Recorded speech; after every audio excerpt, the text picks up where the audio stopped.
presents You Can't Sit With Us podcast with your host, Mother Delamort, Macabre Lemon, and Hexus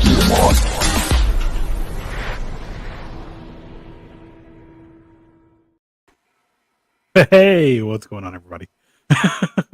Hello, TV Land. Hello, I am trying to look. Hey, Jenny Elliott, that's Facebook user right there. And hey, Stephen P. Kitty Cat. Meow meow. That's Mr. Moneybags. That's Mr. knows how to organize his shows. That's one thing I've always been jealous of. Mr. Moneybag. I prepare and organize before every show we do. It consists of rolling some cigarettes, smoking excessively, multiple things, and just making shit up as we go along. That's my plan every time. Right. See, I have my numerous cups of coffee sitting and waiting for every 15 minutes. So Let's not forget the Mountain Dew. I got 3 beers. One of the beers I got was actually it's Rodeo Red, Imperial Red Ale. It's not bad, actually. So. Does it open it? It should actually play the Imperial March when you open it. It's a little sound clip. Wait, no. It's like one of those little chips you find in the greeting cards. Like they could totally do that for cheap in the top of beer caps. Dude, that would be epic. I was just thinking of that. You would make millions. You would. Right. So this is the show about Andre the Giant. And Twinkies. Yes. And Twinkies. Oh, we're gonna go off on Andre the Giant again. How great of a person he was. This is what happens when we are not properly wrangled, man. Like it. Yeah. Oh, I know, right? Oh, if you guys notice, Aka's not here tonight. She's in the other room. She didn't want. She didn't want to do the double header with a migraine. She no fun. Yeah. She's been having a migraine the last day and a half, and now she's laying down or doing whatever. I think I'm hearing her talking to my mom right now, but hopefully, maybe she might pop in here in a second. Is her migraine named Hexus by chance? No, I'm actually really nice person to get along with. It's not. It better not be named Hexus if she knows it's good for her. No, I'm just kidding. You know what cures headaches? Dishes? No, I'm just kidding. I'm pretty sure I just smoked that a minute ago. Sandwich. I'll make her a sandwich. What was that shirt? No, you make me a sandwich. See, I can't see the names of Facebook users, but I will say yes, we are supposed to be properly wrangled. That is Jenny, I think. I have my phone out right here. Yes, that's Jenny Elliott. Oh, yeah. See, you should know this, Jenny. Yeah. Well, a formal welcome to You Can't Sit With Us podcast, where we completely squirrel out and completely get off topic most of the time. Is Jenny Elliott? Jenny Elliott's new, I think. She's been here for a couple shows now. Oh, you're right. Yeah, she's a friend of mine, yeah. I'm usually like over in this area, and Aka's running this part. So, and I'm just sitting here. She usually pops in under Jenny Elliott or was it Friday with the Big Blue Box? I know the name of it, but I'm just like totally spaced today. Oh yeah. Well, it's okay. It's been a busy day. She'll correct me though. I'm pretty sure I'm right, but she'll correct me otherwise. We are on to part 2 of the name we can't say on Facebook.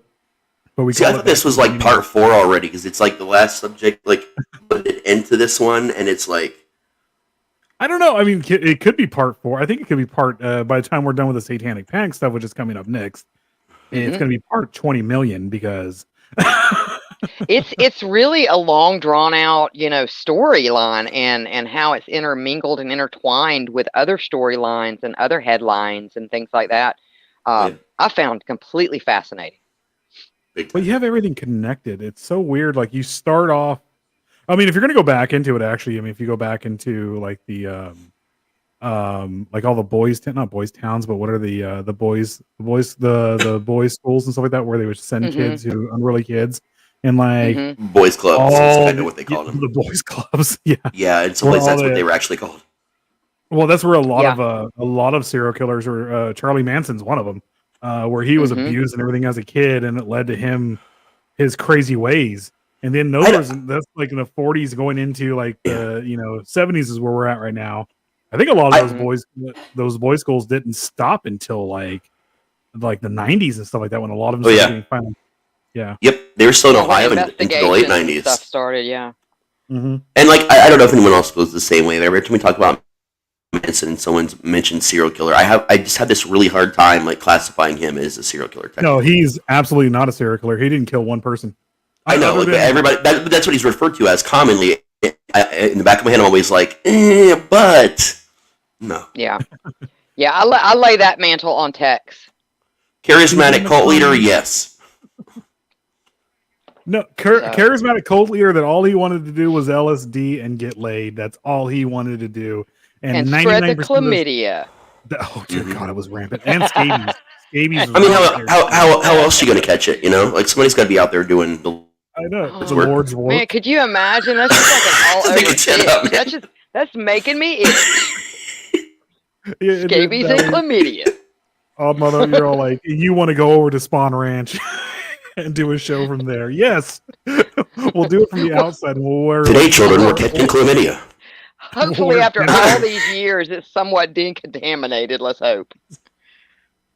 Not with how much that man got laid out there. That I guarantee you, it still got chlamydia. The ghost of chlamydia. I'm receiving a message from the other side of my office that I'm not under any circumstances to follow any of you, nor should I catch chlamydia. I just received that memo. Raz. Sorry, guys. It's okay if I go to it's okay. Oh yeah, I mean it's like your tacos. Our tacos. You still gotta do that. You do. Well, that is actually a good segue for us to kind of do kind of a recap real quick, so that all of us know where we're at, because there was some confusion. Yeah. The segue. And now I'm gonna remember this. I'm going to call this episode the Chlamydia Tacos episode, I think, now. Chlamydia and tacos. Or just chlamydia tacos, because that's a whole other flavor. The Taco Bell will be working on next. Nasty. That was quite a short folk singing chlamydia spreader. He was, wasn't he? He should have wrote a song about it. Yeah, okay. All right. So where were we? Okay, so... I'll write one later. We're going to... So kind of where we were, to recap, is, of course, we started with Dean Corll and the fact that, he was murdered, and kind of the tie-in with the two boys that were involved with Dean Corll, and kind of how that blossomed out into pretty much a pornography and child molestation ring. Then we went to Michigan. And in Michigan, because we were talking about Epstein, of course, in a few episodes back, and how he was really kind of a copycat, that Fox Island really was the first and original pedo island. And that would involve both a boy who testified against the gentleman that owned the island. His name was Michael Fuqua. And Francis Sheldon was the wealthy real estate developer that had basically developed what was going on at that island, that was very, very similar to how Epstein had his island set up, and used it as, quote unquote, a boys' camp. A little bit forward, Michael Fuqua he was convinced that he had visited other boys' camps, one specifically in Tennessee, and it was by the name of the Boys Farm, Inc., which was ran by a defrocked priest by the name of Bud Vermeil. And a lot of this is going to come up a little bit later, and we'll get to, and everybody will, because it's kind of like a Guy Ritchie film, to where you've got all these separate stories, and they all start to come together at the very end. What was that? Was that Memoir, or was that Guy Pearce? Was that the one where he was like I had amnesia or something like that? And it's Memento. Tattoo on his body. Memento. There. Memento. Yeah. And, like, I feel like with the name like Boys Farm, I feel like someone automatically, like, just with the name alone, like when they incorporated this name, someone should have been like, we should investigate that. We should keep an eye on them. They're farming boys. It's in the, and we should probably do something about that. Exactly. That was the first clue. And so, But this wound up leading to an investigation into actually the Boy Scouts of America, specifically into a specific troop and a specific troop master. I'm just glad it wasn't Now, Troop Beverly Hills. oh my God. I do love that movie and watch it every year. I know, right? I do remember we talked a lot about the Boy Scouts though last episode because I was sharing with you guys the story that the lawsuit that I was dealing with now, still with a lot of that shit. Right, and it was kind of a long drawn out situation with them. I think people learned a lot about doing background checks and things like that. But of course, everybody was kind of at a disadvantage because we didn't have a lot of the national databases that we have now that keep track of it wasn't sexual sex offenders and things like that.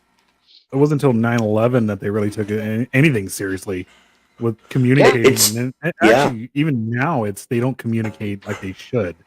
They communicate not like they better should. than what they And like did. the law. No, sorry.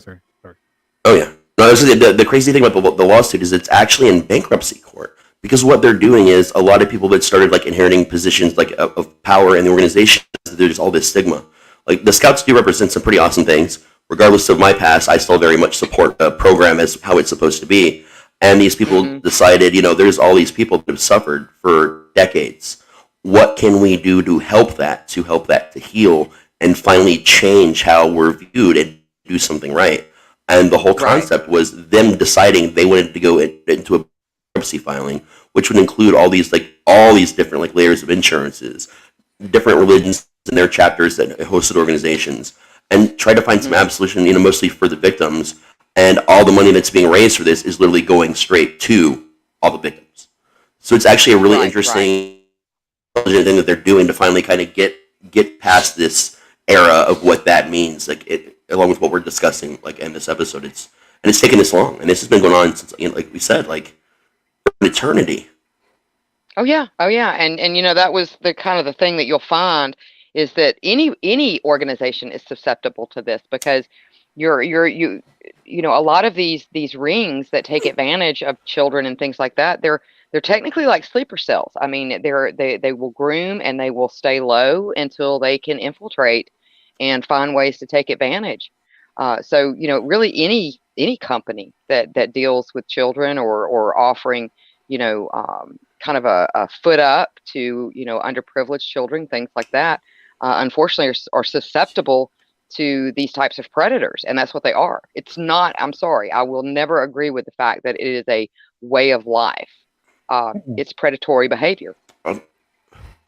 I fully agree for you there. And like this is an odd like connection to make, but a lot of people that turned away from Scouts and a lot of like the Boys and Girls Clubs organizations and like a lot of them actually turned to the industry.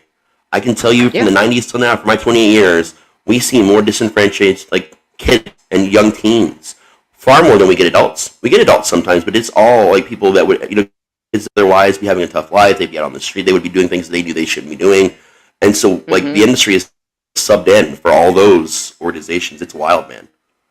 Right. What's crazy about the haunt industry? Not, and I'm not bashing it in any way, shape, or form because we work with all of us work with Raz, you're a haunt actor. But it's you see that you do see an element of those predators coming into the haunt industry. You do it. It's kind of a problem everywhere, unfortunately. Yeah, you will at least a few times a year we'll get the notice. Hey, watch out for such and such. We found his record, or we found their record, or whatnot, and they've been kicked out of here. And then you have other haunts who you have places like who just like it is what it is, and whatnot. It's weird. So, but that's a positive thing as far as the community itself, because the law enforcement and things like that can only do so much until they have enough evidence to actually step in and take legal actions and things like that. But not meaning to jump ahead a little bit, but like when we start getting into Gacy and stuff, a lot of the aspects of him getting caught were you can directly thank the gay community. If it was not for the gay community to help the police catch him as a predator and what he was doing to some of these boys that unfortunately had to turn to prostitution and different things like that, he may have never been caught. So that's one thing I Exactly. do have to say about the haunt and the horror community is that when it comes to things like that, thankfully people are not afraid to speak out because those are the important things to speak out about. And I think the haunt industry is actually the worst place to get outed for that because we know how to hide bodies. We know how to actually turn them into their Halloween props. And I'm going to tell you the secret. What you do is you steal some baby powder, a circular saw, some buckets, and some polyurethane. What you're going to do is you're going to go ahead and cut the limbs down, whatever to a nice size. Bring up a spirit Halloween picture with severed limb. I'm dead serious. This works. You baby powder the severed limb just a little bit and about a 1/4 inch of polyurethane. It will look exactly like a spirit Halloween prop, and literally no one will know the difference. And people know this all over the industry. I bet there's entire bodies and haunts from people that have been outed as being that. I'm telling you. But for real though, it is a crazy environment, and like people are taken care of in the industry. Like if you're someone like that, you're taken care of, man. I saw this was like Odd Mama.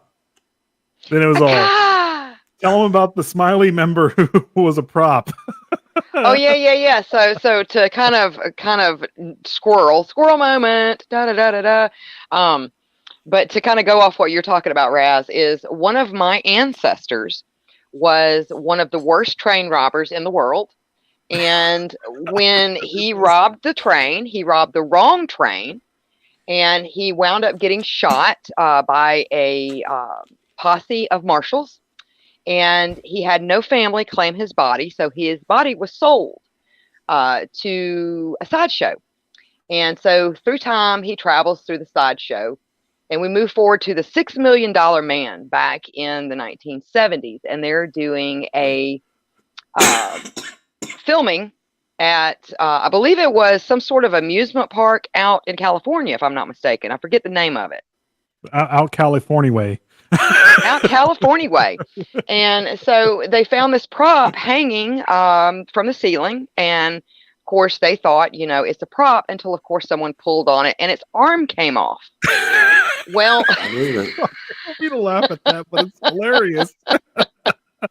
Hey, lo and behold, that might be a prop there. I don't know if you know this, but there is a reference to that in the Borderland video games.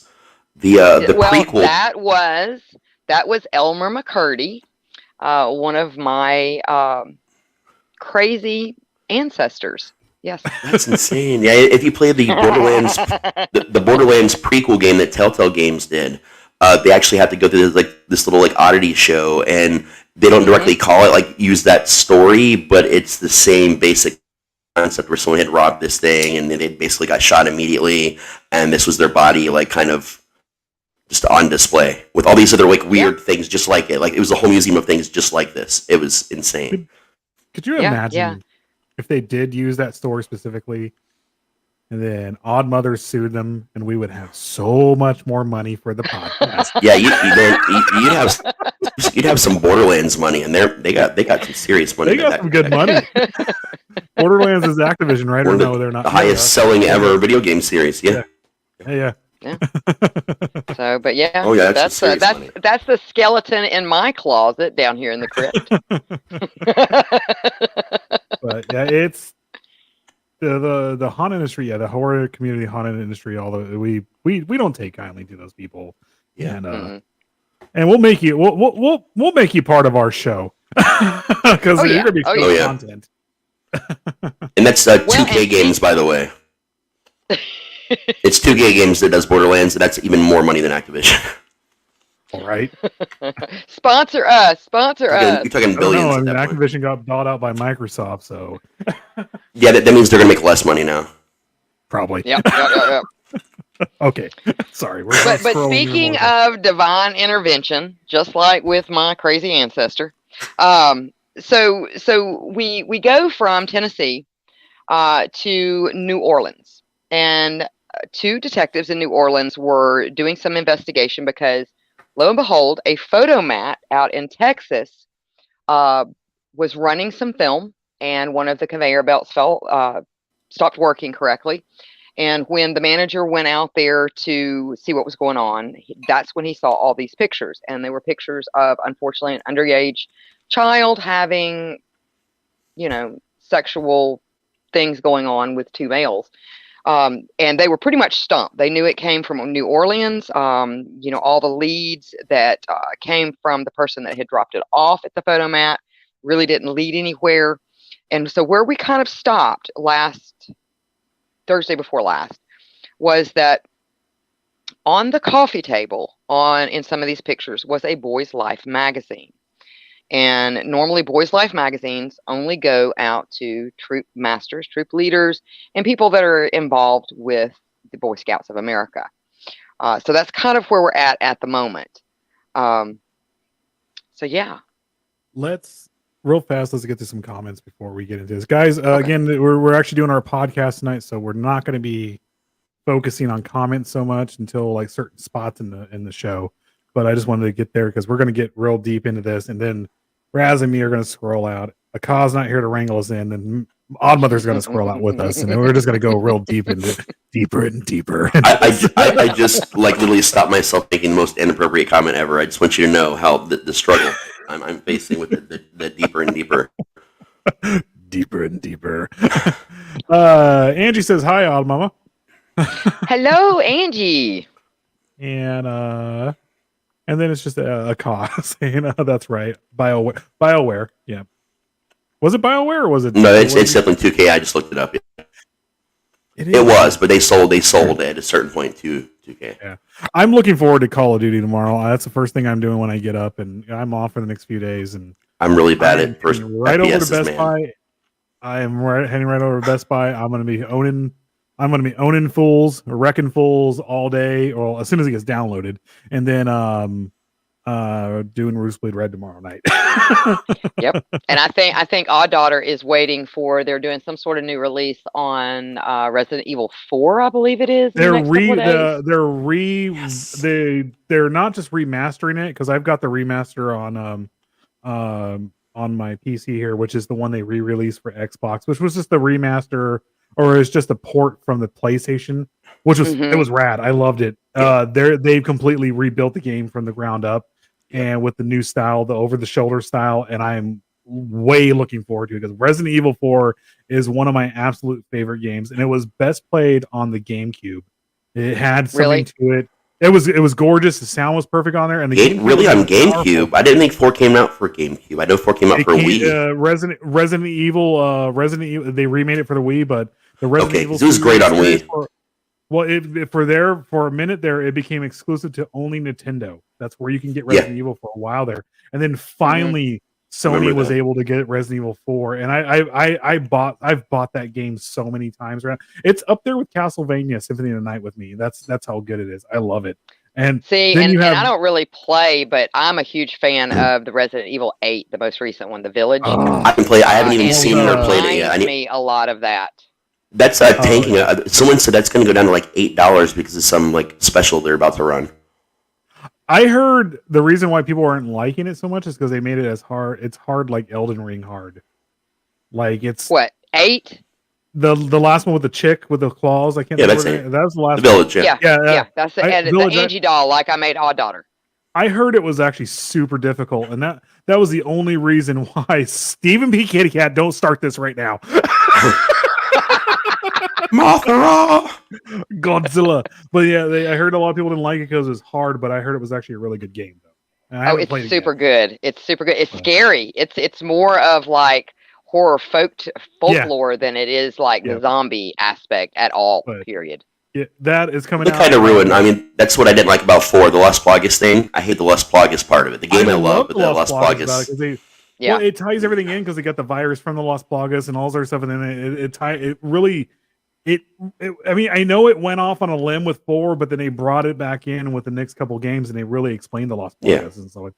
They did. I just I tell you what, if we do a stream, and I know we're squirreling, guys. Sorry, we'll get back on topic here in a minute. We're gonna have Odd Daughter join y'all for that if y'all get to talking about Resident Evil, because she will talk your head off about it. Well, my gaming my gaming for the next 5 or 6 months is gonna be full because I got Modern Warfare 2 comes out tomorrow, so I'm definitely getting that. Then the remake of Resident Evil 4, and then the most important thing of all, God of War Ragnarok. I have to get it. They're releasing it for PlayStation 4. I have my PlayStation 4. I haven't gotten a PlayStation 5 yet. I have an Xbox S, Series S. I'm happy with that. I love it. But yeah, I'm very much looking forward to that. Yeah. So I'm going to be. You should Twitch stream these and just bring me on for color commentary because that would be fun for me. I don't even know what's happening. I'll just make it up. I can hook my soundboard up to my Xbox. No See, joke. I'm down. Everything, my soundboard, my camera can all go over to my Xbox. Oh, nice. But, And if you look to the left, there's a John Juice. Hi Tia, I'm pretty good. So Hi, Tia. yep. Okay. All right. So are we back? We're back to the storyline. We're done with comments. We're back. No more Andre. Kyle's not here to wrangle us in and keep us on point. I know, right? I hope you guys have 4 hours set aside. I know, right? So anyway, so they saw this Boy's Life magazine, and that got them to start, snooping around and asking around as far as the Boy Scout troops. And they had asked pretty much for kind of like a freedom of information from the Boy Scouts of America is the best I can understand it. Now, what they did find out is that there had been recently a Boy Scout troop that had disbanded recently. And there had been some rumors of adult behavior that was unbecoming and, in that realm of molestation and things like that. And which led to the investigation of the Boy Scout Troop 137. And some people may remember this. I vaguely do remember it. Now, like I said, I remember it in stories after the fact, because you always, that's where you get the summer camp stories of, hey, I got touched by my counselor. You had a good time and all this other stuff. And like, this is me from the 80s and stuff like that. So, well, and the weird thing about it is when they did start focusing in on this Boy Scout Troop 137, and they had again found that it had been disbanded. Though the Boy Scout organization stated they had no list of the boys that were in Troop 137, the detectives did learn that the troop had met at a local church. So that is where the detectives started really looking to see if they could get information on exactly who was within that troop itself. Now, after they did wind up locating and questioning some of the boys, it was determined that that child molestation had occurred and that many families had actually reported this to the head scoutmaster. Now, one of the reasons not much happened was because the head scoutmaster was a gentleman by the name of Richard Haverson, who turned out to also be a pedophile and did nothing with the information that the parents had given him.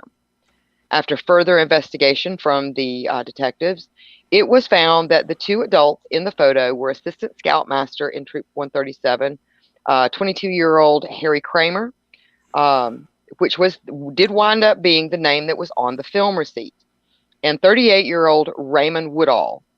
Now, 2 other names did come up. Like I said, Richard Haverson was the head scoutmaster, and Robert Lang.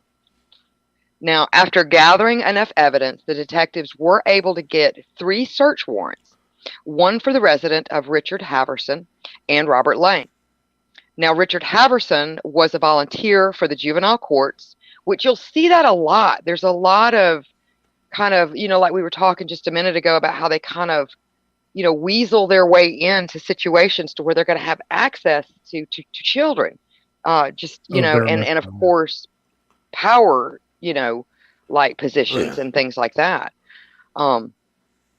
So Richard Haverson was a volunteer for the juvenile courts and was involved in the creation of Troop 137, of which he was, again, the head troop leader.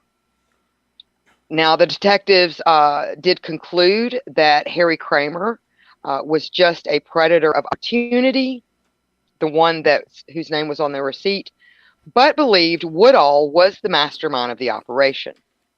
Now, Robert Lang, though detectives questioned if this was his real name, believed him to be actually a part of possibly, and again I say possibly, the Central Intelligence Agency, as they found numerous DD-214s that came from all 4 branches of the military, which is, from my understanding, virtually impossible. You don't go to high-ranking positions in all 4 branches of the military. I had no idea you could do that. And it wasn't just a high ranking branch. It wasn't just the military. Didn't he also get into like the CIA and stuff like that? Or the Central Intelligence Agency. Oh yeah, sorry, you just brought it up. CIA. Yeah. Yeah. I'm sorry, Space. I was tagging people. And then I know I'm thinking I'm jumping ahead here, but that's what I do. When they finally did catch him, it wasn't his name. He only got like 8 months in jail. Or he only got probation, and he was the only one, out of these 4 men that basically got off scot-free. Just the same with the gentleman that owned Fox Island. You know the crazy thing. What did you say the guy's name was again? Well, the name that they had was Robert Lang. No, the other one. Jeez. From that was heading the one that was heading the Boy Scout troop. John. Oh, Norman. that would have been Richard Haverson. Okay, he sounds like a real dick. That was just. I knew his name. That was just to set up the joke. I was like, "Shut up, Frank. This is not John Norman. Set this up." It sounds like a porn name. I know that. I just wanted to, I was just setting up that joke. There was no purpose to my interruption. I apologize. Rusty Shackelford. Rusty Shackelford is Dale from Hank, King of the Hill. Hank of the Hill, King of the Hill. I'll tell you what, Bobby.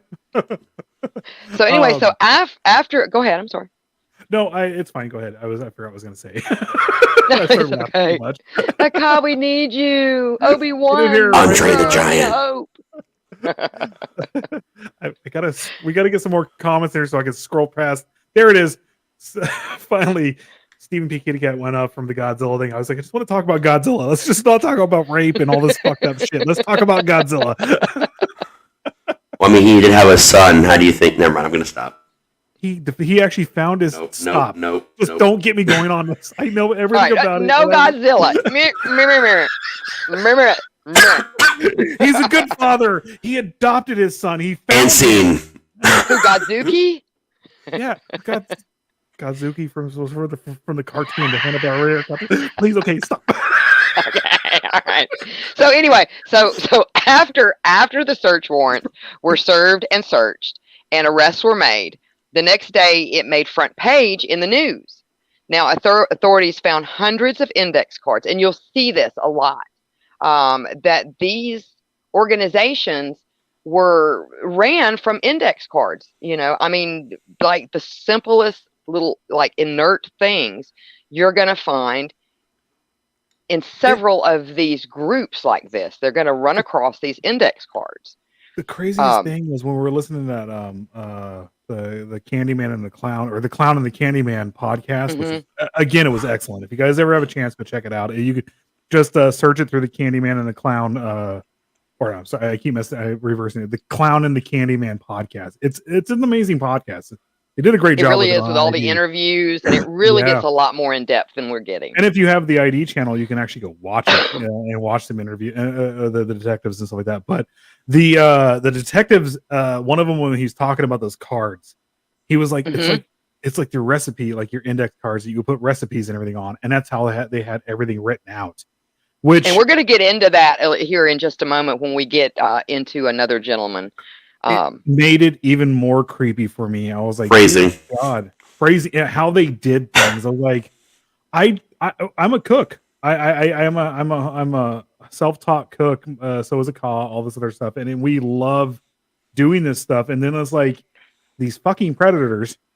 They inject themselves in every which way they can to get these kids and everything like that, and to try to like get away from people and actually not have people find these things out, and they use stuff like that. It's just amazing. It's insane. And it really makes you wonder when we get a little bit more into this other gentleman that kind of ties a lot of this together. that there are other entities out there that tend to help these people. Yeah. And nobody's asking who they are or why. Well, if you consider the time in the 70s, because this took for this to happen, to finally get because we prior to this, we were talking about in the last episode how boys were never considered to be trafficked or like that. It was always girls they considered to be like a human trafficking and stuff like that. That's sexism. Yeah, exactly right. We just opened up a can of worms. I literally just tagged a lot of people I know are liberal. I didn't mean it. I'm sorry. And I even told these people prior to this, I was like, I don't do politics anymore. Well, this isn't politics. I mean, this is. I know. I was making a terrible joke right now. I can't. But it was absolutely terrible. I did not laugh at all. All this is it did wind up changing a lot of things on the federal level. What we're talking about here, it changed a lot of stuff it did change a lot of stuff at the federal level to where it was finally like, because prior to this in the 1970s, when a boy went missing, they just considered it like I think I made the joke in the last one, like it was like, that they went missing and they're like, oh, he just ran away. It was like, well, he's 5 years old. How the hell did he run away and go get a job somewhere? He's 5 years old. Someone abducted him. Exactly. Everything was a runaway. Yeah, they wouldn't take it. It was a runaway. He's going to turn up soon, and they would never take it seriously back then. And a lot of these predators too, they knew that, and they used it to their advantage. Well, they're fucked up individuals to begin with, so they're just going to focus on that. And it's just a terrible, terrible thing that they finally fixed. Well, and I think we even touched on it last podcast, where it wasn't really until like within the last 30 years or so that we finally made a law that it was illegal to sell your children. You're right. It was the Louisiana case we were talking about here that they actually brought that up in, and one of the ladies in there that they actually pulled in was she sold her kids, and the most she got was like a fine for like a few $1,000s, which in the 70s that's a big deal, considering a few $1,000s compared to now, it's a lot of money. And that's only if somebody turned you in. I mean, if you had no family members and you had nothing but, children, and nobody really knew you, that nobody would know the difference. These poor children would basically disappear off the face of the earth. Here's a really fun historical fact. Laws were only created to prevent future issues during the founding of our country, and ever since, every law we've instituted has been because someone has done something stupid or terrible. And that's like worldwide, companies, the internet, all rules and laws are made because someone did something stupid or terrible. Warning labels too. Yeah, I know. Coffee's hot, guys. Laws are reactionary, guys. So they did wind up finding a bunch of these 3x5 cards, or index cards as they referred to them. Now these index cards would include sexual info about the boys, about the clients, and eventually they were able to locate hard evidence in the form of films and pictures through an absolute fluke that made them realize they were actually had stumbled into and onto a major pedophile ring. This wasn't the lily pad, was it? This was the lily pad incident. Do you want to tell everybody the lily pad incident? No, I think you're going to be able to do a better job than this, because I'm just going to stumble about it. But because I think it said it last time. It's either God interjected himself and said, "You humans are fucking up, and I need these pedos to go to jail right now," or a cop got fed up and was like, "No, Raz, we lost Raz." A cop was like, "No, we need to get this out there." I don't know how to get it out there, but go ahead and tell the story about the lily pad. It's amazing. I actually love it. It's great. All right. So of course, they only really investigated who they knew, which were these four gentlemen. Not to say that there weren't other people involved, and it does turn out that there were. Apparently, on a day when a off-duty law enforcement officer was fishing with his son, was also the day, I believe it had happened the night before, if I'm not mistaken. A whole bag of evidence from films, pictures, all kinds of things were put into a paper bag and thrown off a bridge. So And this is where I'm saying, like, you can imagine the weight of this. And if if anybody's ever yeah. seen a lily pad, how is a lily pad? Well, I mean, keep going. I'm sorry, keep going. I will go. No, I'll no, go no, more into you're this. absolutely right. I mean, it must have been, and I've got to Well, say this, a Godzilla-sized lily pad. it had to be because I mean, like, I know everyone thinks of a brown paper bag like in our heads because we're all from the 80s and stuff like that, and 80s and 90s. So it's our lunch bags. It's like a little bag like this, right? You know, it's nothing major. Hmm. But Or it a was actually, grocery bag, maybe. but this was it was a grocery bag full of really messed up stuff that Yeah, a lot of evidence. this guy tossed off a bridge as he was driving by. He didn't stop. He just tossed off a bridge as he was driving Yep. by. It tumbled and flipped and did whatever it did and landed on a lily pad and just floated downstream. Floated downstream until, lo and behold, it came to a stop in front of this A off-duty police policeman and officer his and son. his son. Yeah. Oh yeah, that's what really happened there, right? I think you just were like, I don't know how to get this out here because if I get this out of here, my bigwigs are gonna kill me. But I Right. really And, want to get these that bastards. makes, I mean, kind of with Occam's razor and all that, that would make more sense to me than the whole lily pad incident. But however Exactly. it happened, This is it a did lily pad wind up. from this is the lily pad from Super Mario Brothers and Frogger that actually can withstand that doesn't apply that does not like align itself with physics. No, this thing must like secrete some sort of angelic, like, oh, kind of like the holy hand grenade, but this is the holy lily pad. The holy hand grenade of Antioch. I'm actually like Yes. I'm actually seeing this in my head right now of everything in like the whole 8-bit Nintendo style. Like it's like the guy driving up is all man, and he just as he's going by, he tosses it out and it's all and then falls in the lily pad and it's all and then it's all Legend of Zelda in the background. Done. And then somebody hooks it with a little fishing hook. Right? And it's Link the entire time from Legend of Zelda with his kid. And Link turns out to be a badass detective. And then the Simpsons pops in and like Homer goes, "Don't." Right?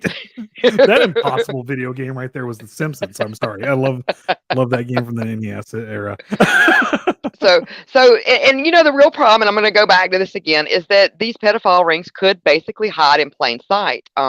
Again, there was no sex offenders database, no national database.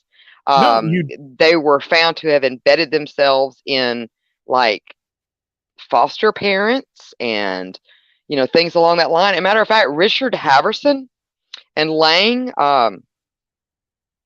they were found to have 2 foster boys living with them when the search warrants were Jerry Sandusky. Not to go, I know I was going to slightly go into him here. Raz is back. Hey, Raz. Yay, Raz! We can't hear you. But Jerry Sandusky, that was his thing. He had him and his wife never had any kids of their own, but they adopted kids left and right. And that's where he would can I hear you now? Check. There we go. Okay, cool. I can hear you. That was so weird. Like the internet for the hotel just died. Like the whole hotel it stopped and then started again. That was so weird. Sorry, guys. Jerry Sandusky had he just adopted or he didn't adopt kids. He got foster kids, brought them in, and all of his foster kids were his victims until they got to the point where he was no longer interested in it, which basically meant they became 15 years old, and he was like, "Nope, you're done. Get out of here." Right, I'm no longer interested in you. It's crazy. Well, and the weird thing that kind of came along with the whole lily pad incident. And them getting busted, there was a lot of like flukes. You had the Photomat situation, the Boys Life magazine, and then you had the lily pad situation. Well, when they went to actually, get these search warrants and bust these people, Richard Haverson and Lang were actually extremely close to getting grants to open up a boys' home, as well as, like I said, they were fostering 2 young boys themselves. Now, the detectives, after gathering enough evidence, they were able to get, like I said, 3 search warrants and go through the home.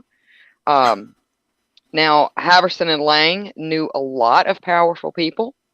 One of the things that the investigators did find out was that they were so organized to the point that they had a tour group that specifically targeted pedophiles.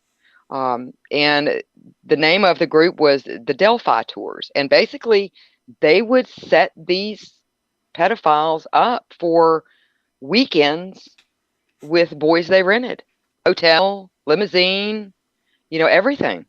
This, again, for anybody who's coming in right now, this was actually this. We did go into the Ninth Circle cult, which is bunk. This is something legitimately that actually happened, where Right. they weren't sacrificing these kids. They weren't doing that. All these kids end up living. They're very, they have a lot of stuff to deal with even now. The one of the kids who went back there when he's like, after he was 15 years old, but went back there, what was it, to Fox Island, and Michael Fuqua. in the documentary, he breaks down on it. Yeah. And it's really messed up. I just wanted to bring that up to let people know, because I know there's a lot of stuff that's out there right now, like with a lot of fake news where people are like, "Oh my god, people are sacrificing children and doing this stuff and and whatnot," So, sorry. Yeah, but it was a Delphi Tours. This is what they stumbled upon. Now, the detectives in this 1976 case identified pedophiles from all over the world, and ultimately they would identify the defraud priest again. This is where Bud Vermeil comes in, who was running the Boys Farm Inc. in Tennessee, at which the detectives contacted the Tennessee Bureau of Investigation, who thankfully immediately opened investigation into this particular boys' camp. Now, Kramer did wind up getting 45 years in prison. Woodall wound up getting 75 years. Now, he did wind up dying in prison. Haverson got 40 years. He wound up dying in prison. Lang got probation and disappeared. And now he's the one that was thought to possibly be involved somehow with the CIA. Now, in the end, there was 8 convictions in the U.S. and 1 in Australia. Now, at the time, the only federal protection, and this gets into what we were talking about earlier, was what was called, and I remember when it was called this, and it was basically referred to as white slavery, is what it was, that's kind of the moniker for it, and only pertained to female children. Boys didn't count, and the results of the New Orleans case, plus a few others, helped to enact more stringent federal laws concerning victims of pedophilia and making it thankfully gender neutral. And this is where we start to get into John David Norman. And he's got a lot of his sticky little fingers in a lot of really bad pies. Very much so. And guess where he was from? California. I'm sorry. Nope. I can't think right now. Going back to Dean Coral, he was from Dallas, Texas. The Dallas Heights? Yeah. Or not Dallas Heights. Coral based himself in Dallas Heights, but he was from Dallas, Texas, yeah. Yeah, he was very much so from there. And then, like, people, you have serial killers who will, like, embellish their stories, but this is one of those things where I don't think they did so much. I mean, Dean Coral died before he can get his story out there. Everything that was told about him was from his 2 accomplices and stuff like that. They're the ones who actually told what he was saying, so they couldn't investigate anything he was saying.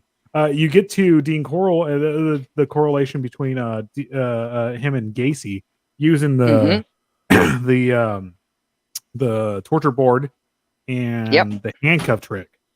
Yep. And another kind of I wouldn't say oddity, but connection is that John David Norman, he wound up running this pedophilia ring for almost half a century by the use of simple index card catalogs. It's crazy. Yeah. It's crazy. Totally crazy. Yep. I mean, now it's not so far fetched to think that with all the information that's out there and how everyone is barraged with the information left and right, that Mm-hmm.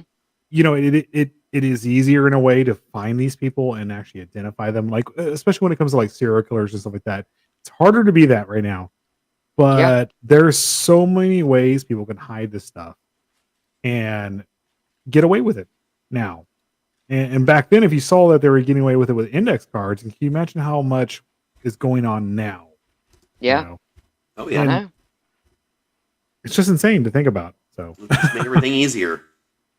It really is. And that's when you start getting into, and I think I would really like, I don't know, I'm kind of on the fence about it, to do a topic at some point on the dark web, because this is where you're going to find a lot of that kind of stuff. I don't want to get suicided. Have Let's wait till you our 20th heard year. about the boxes you can order from the dark web? Well, you know the crazy thing about the dark web is you can go on there and find like you can go on there and get whatever you want, like goods and whatever, but then Mm-hmm. you have all the fucked up shit from the dark web. So if you want to use the dark web to get some stuff with no sales tax on her, hey, be our guest, go get that. But if you want to go on there and look at some messed up stuff, there's stories of people like who's just snooping around in like chat rooms, and then all of a sudden they just get a random message on like Facebook or whatnot going, stop right now.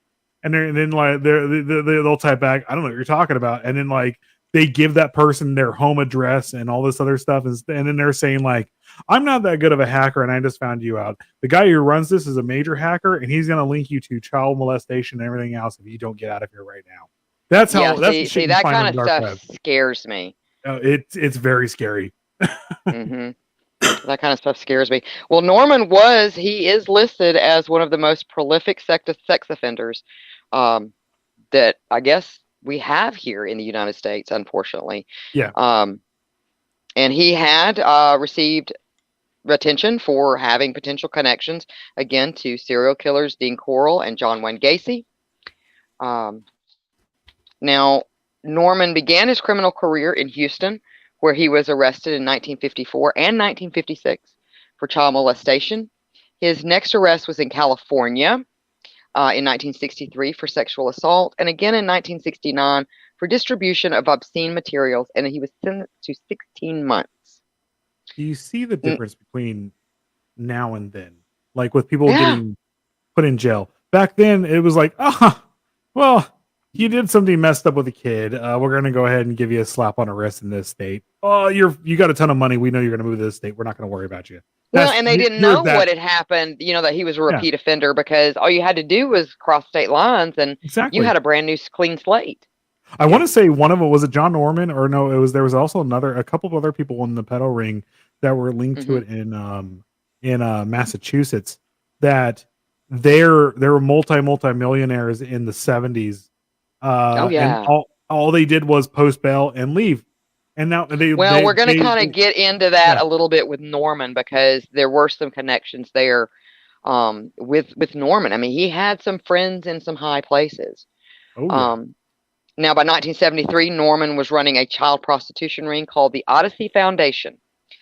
This covered the United States, major Canadian cities, and parts of Europe. Norman used a mail forwarding address based in San Diego to reach his customers through the base of his operation, though the base of his operation was again located in Dallas. Norman did not rely on ads alone. He searched for his potential victims in bus stations, arcades, and these victims would usually be runaways. Now, in August of 1973, Norman bought a 21-year-old male prostitute called Charles Byzantine, to Dallas for one of his clients. While in Norman's apartment, Byzantine found several photos of boys with the word "kill" written on them. Due to recent reports of a mass murder in Houston, Byzantine became terrified, and as he responded to Norman's ad in the Advocate, he called their office, to which an employee told him to call the FBI, which he did. Now, this is what I was talking about a little bit earlier. The FBI then contacted Dallas police, who on August 14th raided Norman's business, to which they found 50,000 index cards. About 5 to 10% of these were the names and physical descriptions of boys in Norman's network. They were from the age 13 to 19. The remainder were his clients. His filing system separated the clients into 3 categories using a color coded system with a hypothetical set of colors. Red indicated the individual received pamphlets through the mail from Norman. Blue indicated the individual had contacted Norman by phone, expressing their interest in meeting boys. And green indicated that the individual was running a child stable, generally in a dormitory or an apartment building. What the actual? Yeah. What the? Yeah. So I mean, I can imagine like a child stable is actually like them being foster parents and having. Or just sex slaves is what would come to my mind, to be very honest with you. I just want to find these people right now and be like, I'm gonna mess you up. Yeah. I know. What the? It's just a child. The fact that they say child stable, it's terrible. It's no better than the Absolutely farm. terrible. Yeah, it's no better. It's no better. It's just it's. It's I'm not mind like you cannot wrap your mind around it. It might actually be worse than the farm, to be honest with you. It's all brutal. It's all absolutely fucking brutal, man. Because I very much doubt that they had the ability to leave if they wanted to. You know, I never thought we would be doing an episode to where I'm planning. I've been getting everything together for the Kemper episode and be like, oh man, I'm so glad we're gonna be talking about Kemper soon. I know. Right? It's awful, and you would think, even though a lot of this occurred back in the 70s, that there would be more known about it. I'm just saying, like, this is like one of those things where if you describe this to Kemper or like, I don't know, whoever else, like whatever else serial killer, possibly even BTK, even BTK would be like, fuck, man. And that's saying something, because I tell you what, BTK is a douche canoe. Oh, yeah, that's a whole douche gondola. Oh yeah. So after making bail on his 1973 Dallas arrest, Norman assumed the alias Steve Gurwell and flees to Illinois, where he is harbored by a client of his escort service. Now, in Homewood, Norman loitered around a restaurant frequented by 13-year-old boys. He convinced one boy to accept a ride home. Norman took the boy to his apartment and gave him beer. The boy told his friends that they could all come and drink at Norman's apartment. By October of 1973, Norman was arrested for luring 10 boys to his apartment and sexually assaulting as many as he could. He was charged with... No, go ahead. Sorry, go ahead. No, go ahead. This is something that's actually very much like what Dean Corll did, and he had connections to John Norman. Dean Corll would constantly have parties. So if you're younger than like 14, it would be soda pop and board games and stuff like that. If you were 15 and older, it was pot, it was beers, liquor, it was huff and paint, and then from that, Dean Corll would pick his victims and whatnot, and have his two henchmen go out there and pull those victims and bring them back in.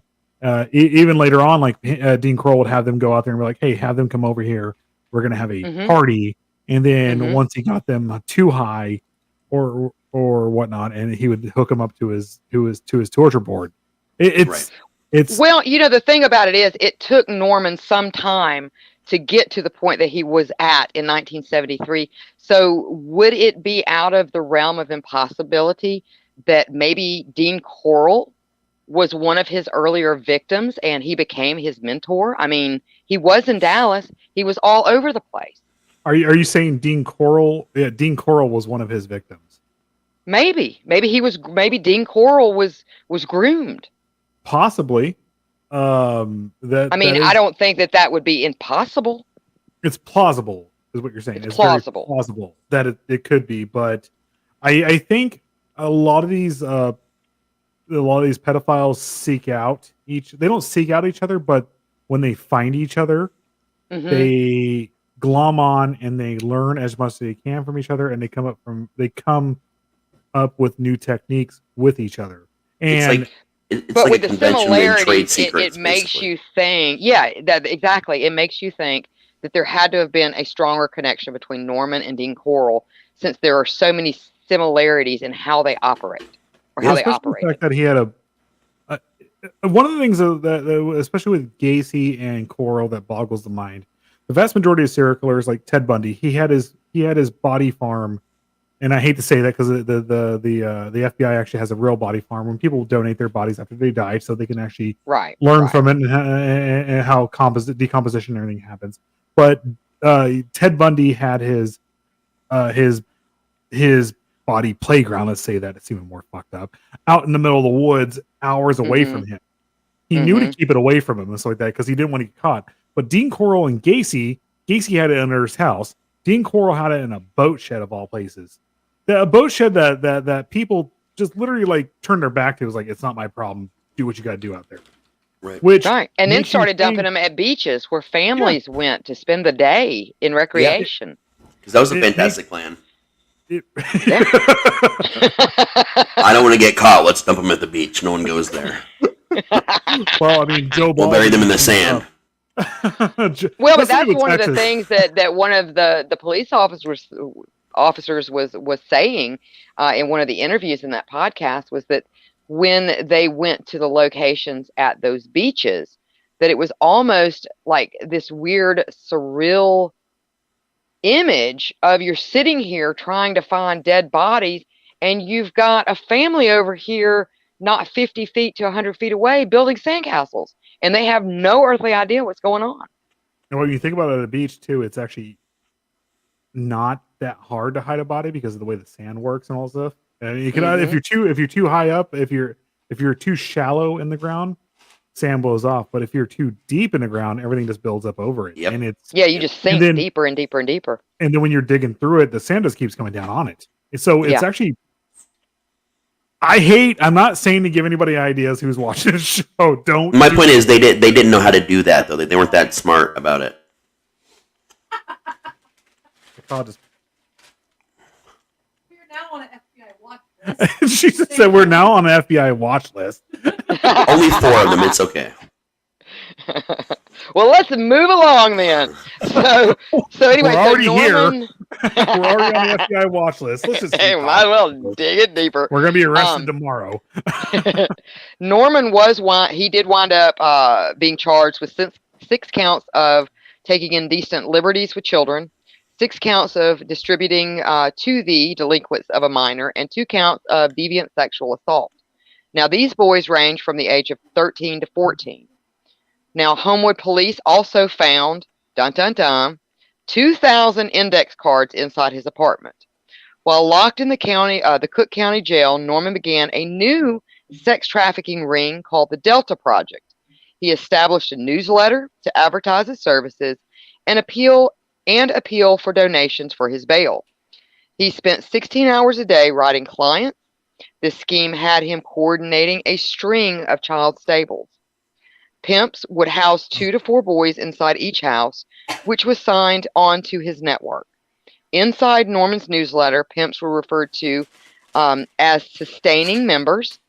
The boys were referred to as cadets, and the houses or stables were referred to as Delta dorms. The first edition, yeah, right. And look at this, like he must have had some balls, because the first edition of the Delta Project pamphlet featured the headshots of 5 boys from Maine, New York, Florida, and Texas. Now, Norman advertised fees, which he claimed would be split between his defense fund and each individual boy's quote-unquote self-development fund. Now, he wound up doing all this while he was in jail. Okay. That's the thing I was saying like last episode. Jail at the time was actually pretty lax with that stuff. Yeah. They in the 70s they were like, whatever, you're in here.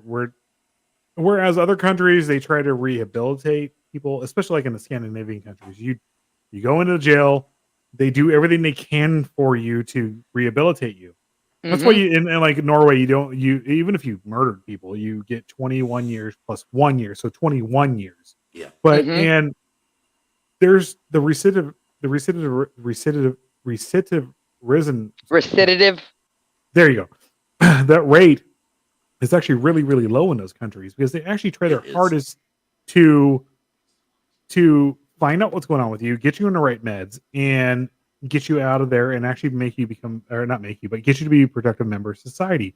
Whereas in America, they're like, no, we're going to go ahead and get some profit out of this other stuff. Go ahead and set in here and then just do whatever you got to do. And in the 70s, that was really prevalent. They just didn't give one damn what you were writing in there, what you were doing in there, what you were, whatever. And you could literally run your entire organization from jail. And it was which he did. Yeah, exactly. Which he did. Now he sued, and this name will come up again a little bit later. He soon enlisted the help of Philip Paskey in jail on murder charges. Norman and Paskey were able to mail out 3 editions of the Delta Project pamphlets from jail before they were ever even discovered. Now, once Paskey was released, he ran the Delta Project from the outside. As a cover job, he managed to gain employment at a city pool in Chicago. Paskey was paid with federal tax dollars through the Compensative Employment Training Act, then referred to as CETA. Paskey was hired as a children's supervisor for the pool. Now, I'm sorry, go ahead. No, I was just saying what? Wow. Yeah. Norman's bail was paid for by one of his clients, and he became affiliated with the man behind a boy love magazine called Hermes.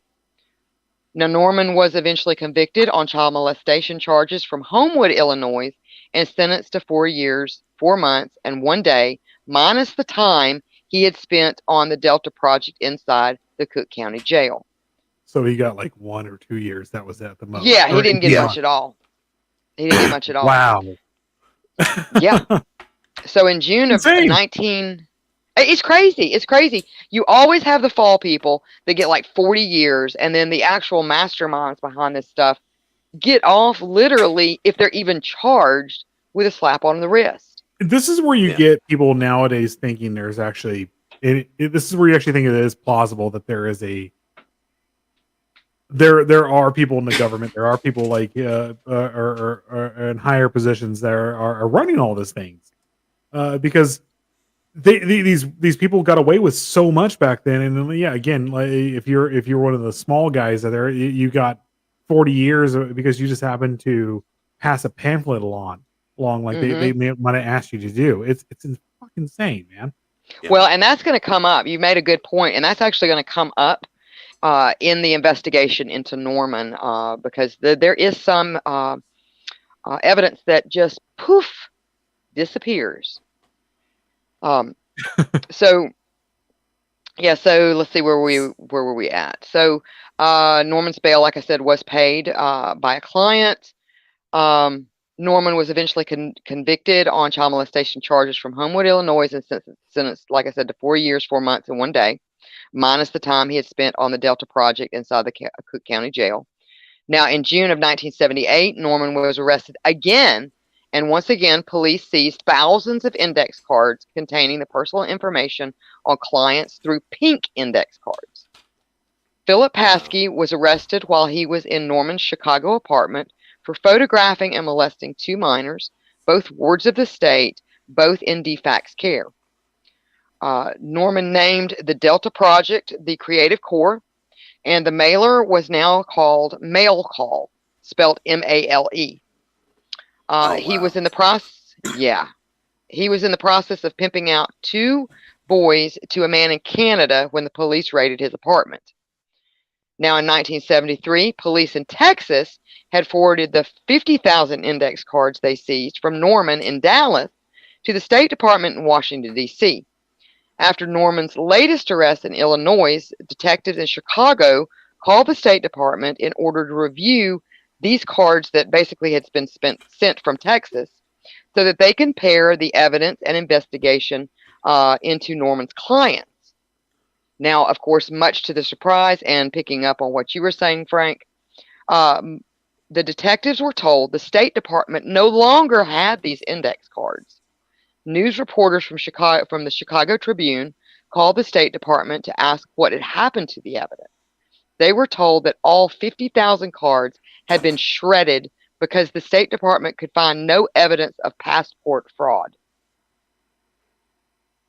There was no passport fraud, but you have everything else right here. Yeah, well, there was no everything there's else. no I'm there's no so passport like fraud, guys. Let's just go I'm and get rid of it. I'm stumped by this one a little bit. Can we Yeah, just? yeah. But it's okay. What they did was okay because there's no. You know what's passport fraud. really? It's fine. Let's just do this real fast. Okay, let's just bring something up here real fast that would go along with this insanity here. Mephistopheles has chosen his mode of murder. He's drooling me. He's drowning me in drool and cutting off my airways with his face, which is exactly what these people just said happened here. There's no passport fraud. Let's go ahead and just get rid of everything else. And Yeah, how convenient. How convenient. It's like with Capone. He's doing all this shit, but he fucked up on his taxes. You know what it is? Yeah. Actually, no. Let's rephrase that. This is like the government coming in and going, "Well, Al Capone has chlamydia," and no, I'm sorry, Al Capone has syphilis. He had syphilis. Yeah, he has syphilis. Well, he got chlamydia on the mind. He had syphilis. He's good. They're ever like, no, he's a gangster. No. He had syphilis. He has syphilis. He's fine. We're gonna let that play out and see what happens. No big deal. He's responsible for a lot of murder that happened. It's just a psychological study. Don't worry about it. He's good. It's a psychological study. My kid's doing a project in school. We're gonna leave that alone. Yeah, we're watching him right now. He's doing a project in school. We're watching him. Well, get this. Fishing in this pool. So when the State Department, they reported that they had found no evidence and they had basically destroyed all 50,000 cards. At this point, the reporters pointed out that a Lieutenant Hancock of the Dallas Police Department had separated all index cards containing the names of Texas public and state employees for special assistance. Right now.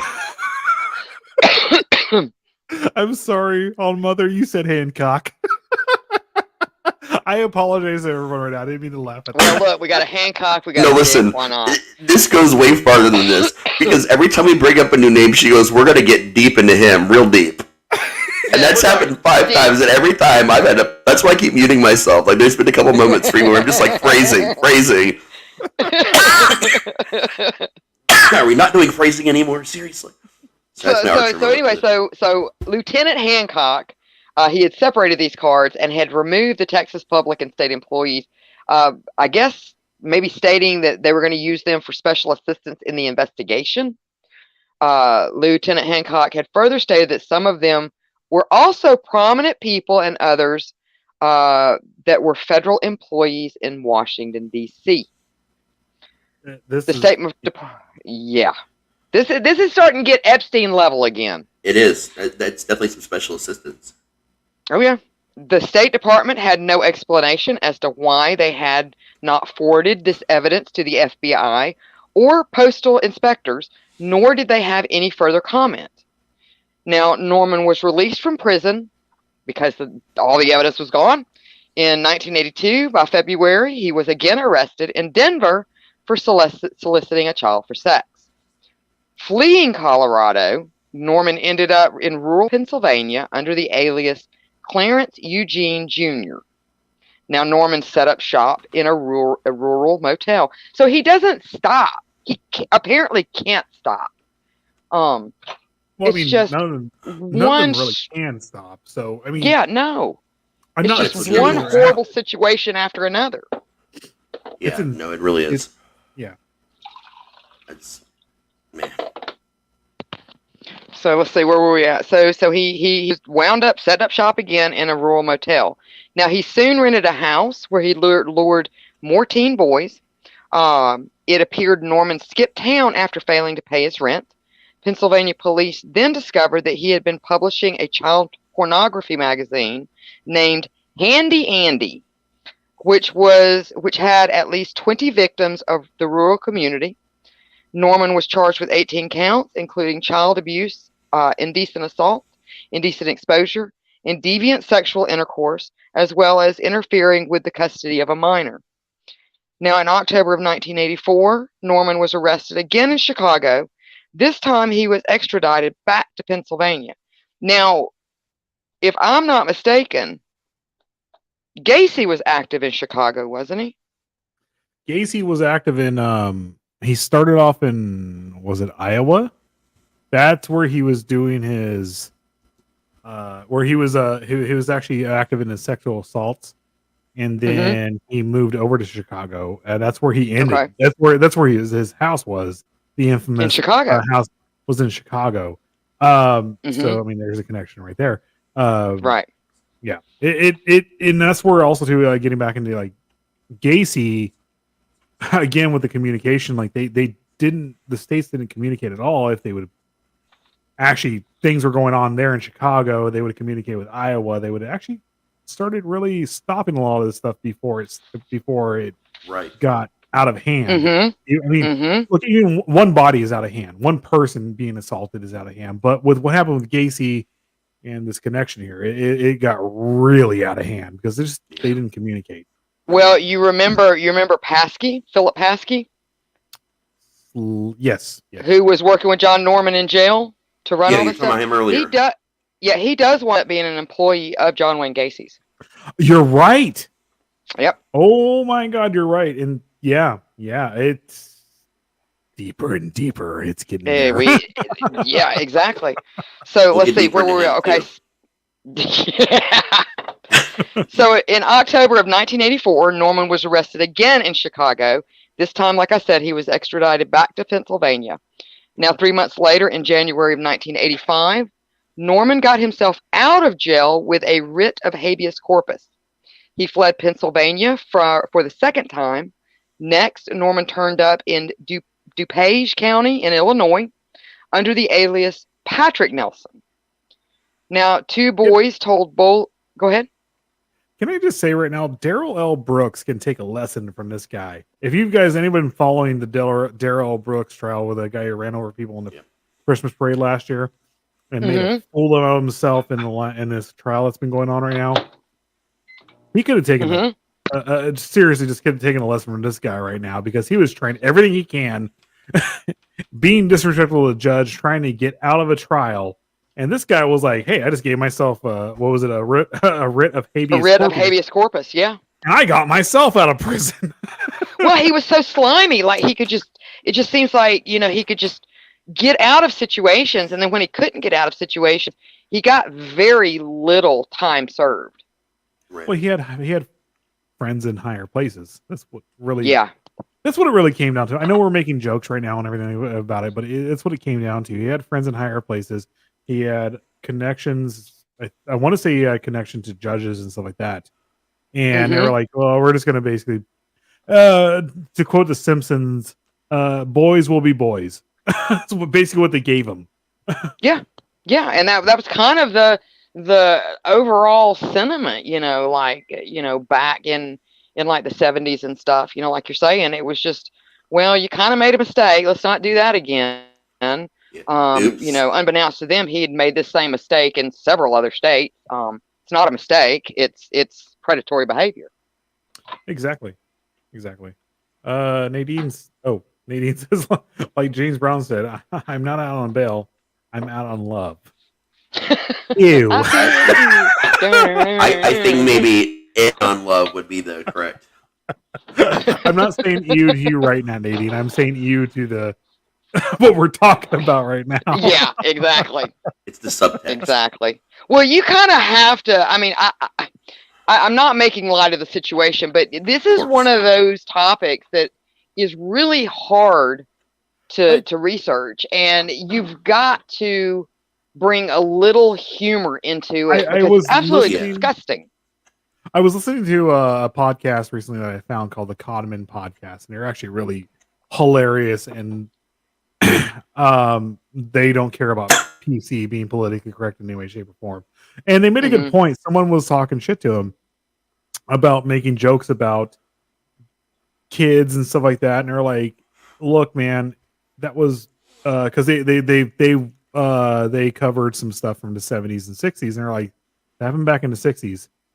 And you know, if we don't joke Mhm. about this, if we don't at least make some funny stuff about this, it's literally a podcast. It's a snuff podcast. You Yeah. know, Yeah. so I think I made that point the first episode I did on here with you guys because I was yeah, making the yeah. jokes. I was getting a little bit out of hand, but yeah, that's what it is because it depresses us to talk about these things too. It's not just depressing to hear them or hard to like read them, but it's we go deep into this. Like there's research, like we really think about these things when we're talking about Well, I them. So mean, for us to laugh is a good to thing. get into You our dark have to humor, lighten the mood a little bit because it you it do. is so depressing. Well, I mean, I think in a Cause podcast that she did earlier with a chit chat with a Caw or Caw chit chat with Mhm. JD and JD Daniels and Smiley. JD was saying something about Slippy and what if he was eating, getting into his intestines were going to suffer the next day, and it just popped in my head. I was like, yeah, that's what my priest said to me back in the day. Your intestines are going to suffer the next day. I was like, and I thought it was hilarious, and then I see those two going. I was like, you guys can laugh. It's fucking funny. I was gonna type in it's okay. He was just getting exercise, but I thought maybe that was too far. You should have. I don't know, man. I can only say poke holes now instead of my favorite word on Facebook without getting in trouble. So I'm a little Between worried. us podcasters and the Han actors. The Han actors are like, man, I want to laugh, but I can't. But I want to say something, but I can't. But us podcasters are like, fuck it. We're drinking beers See, right now. I'm gonna say what I want. I'm both. So like I'm in this like middle point where like I gotta represent my haunt well, but I also kind of don't give a fuck, and I'm smoking, and Raz that's is what in it the gray is. area, and he has to. I am the gray Well, area. and we try, even though a lot of these topics are really like hard to hear and hard to research, there are things people need to know. Yeah, There I are mean, things people there's need a to know. reason you need to keep a good eye on your child. yeah, it's super There hard. is. There is, and you know, you do have to. Again, you have to laugh here and there because there's so much fucked up things in this world, and there are so many things that happen that's just messed up. And Mhm. every now and then, you just have to make a joke and laugh. I mean, I was not to go off on a tangent here, a squirrel moment, because we're gonna do a squirrel moment real fast. I was listening Andre the to Giant. No, I was going to get to another giant, Kevin Nash. I was listening to Kevin Nash, and instead of doing a best of episode, which was last week, when Tristan Nash died, he did his actual Click This episode, and Mhm. he even said he's all, I need to fucking laugh right now, otherwise I'm going to kill myself. Yeah. Yeah, And they talked about his son who just died. I caught that And, like, episode. no It joke. was- It was just like, it was less than a week before that his son died, and this was 2 weeks ago. And Tristan Nash and Kevin Nash were extremely close. Kevin Nash is one of my heroes, dude. He's like one of those Mine guys. too, yeah. Yeah, Kevin he's Hall, a man. good. Kevin Nash is Diesel. If anybody knows about the Yeah, WWE, pretty much Like, everyone Kevin Nash- Click related are like my favorites of all time. Yeah, anybody. Well, you DX know, but I think that's normal human behavior because think of any type of funeral that you've gone to that involved like someone you were really close to. What do you wind up doing 9 times out of 10? You wind up sitting around with other friends and family members telling the funny stories because you need to laugh. You need that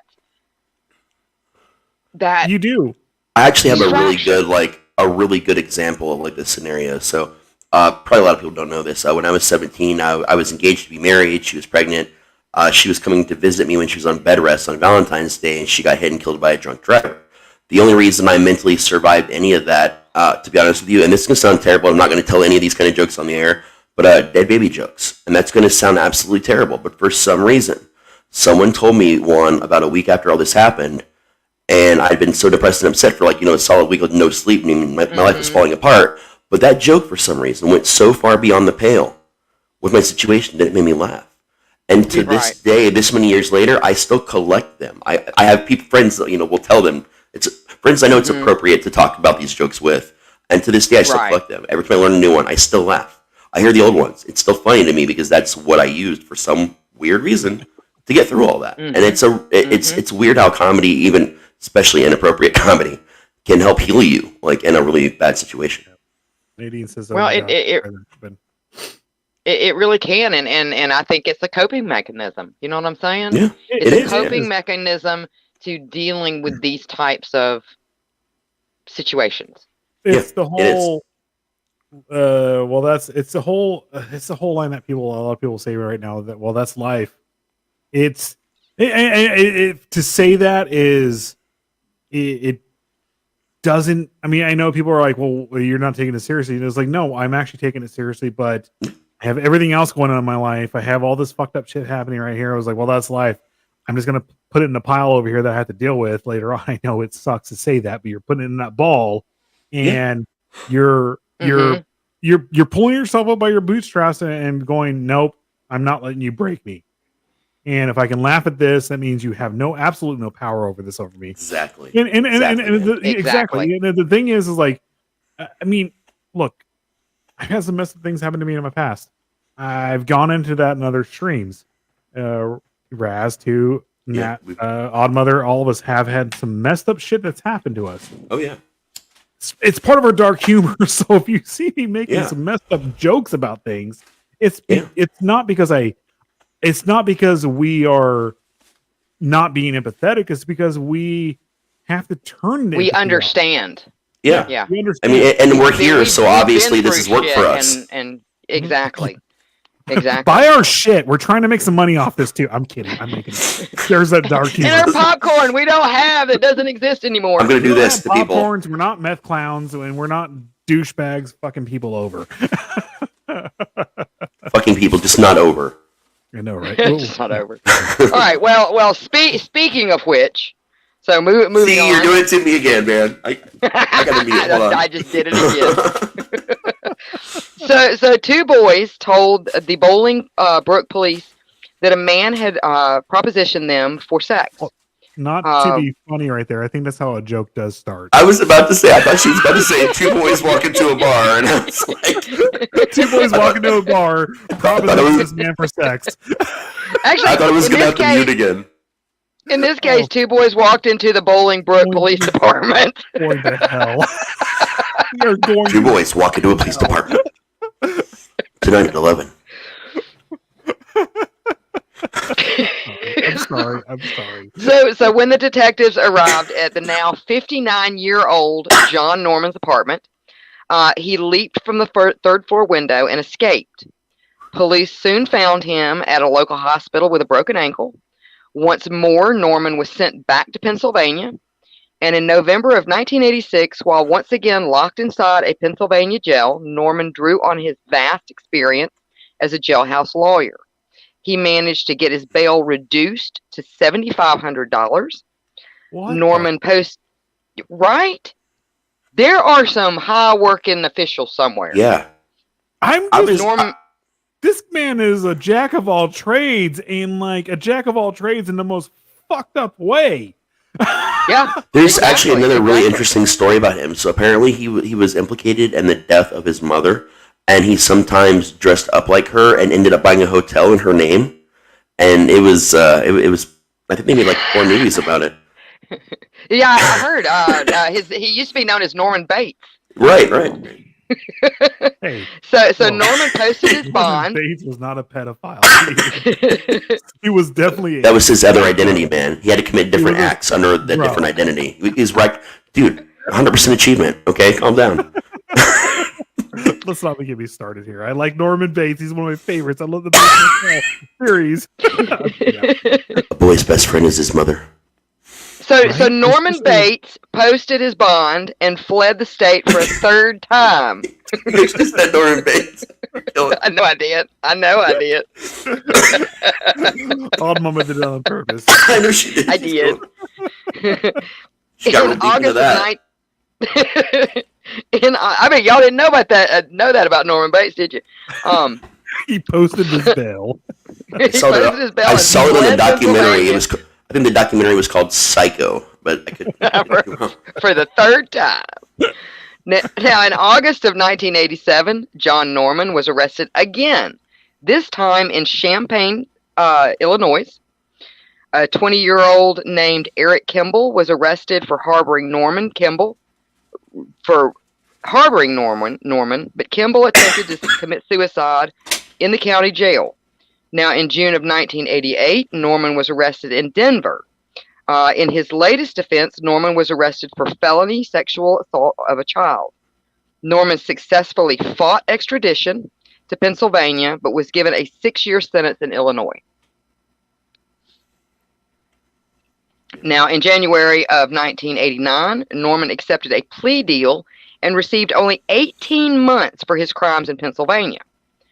After his latest release from the state of Illinois, Norman was convicted twice in California for the distribution of child pornography in 1995 and 1998.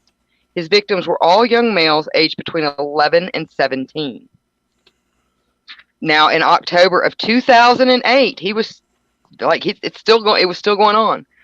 Over the protest of the rural residents, a San Diego Superior Court judge imposed John Norman on the small town of Boulevard, California. Superior Court judge, I'm sorry, go ahead. I was gonna say Boulevard. I mean, like, this is the thing with like California that is so freaking big that it was like, yeah, sure. Yeah. And you guys gotta stop it with the comments over there.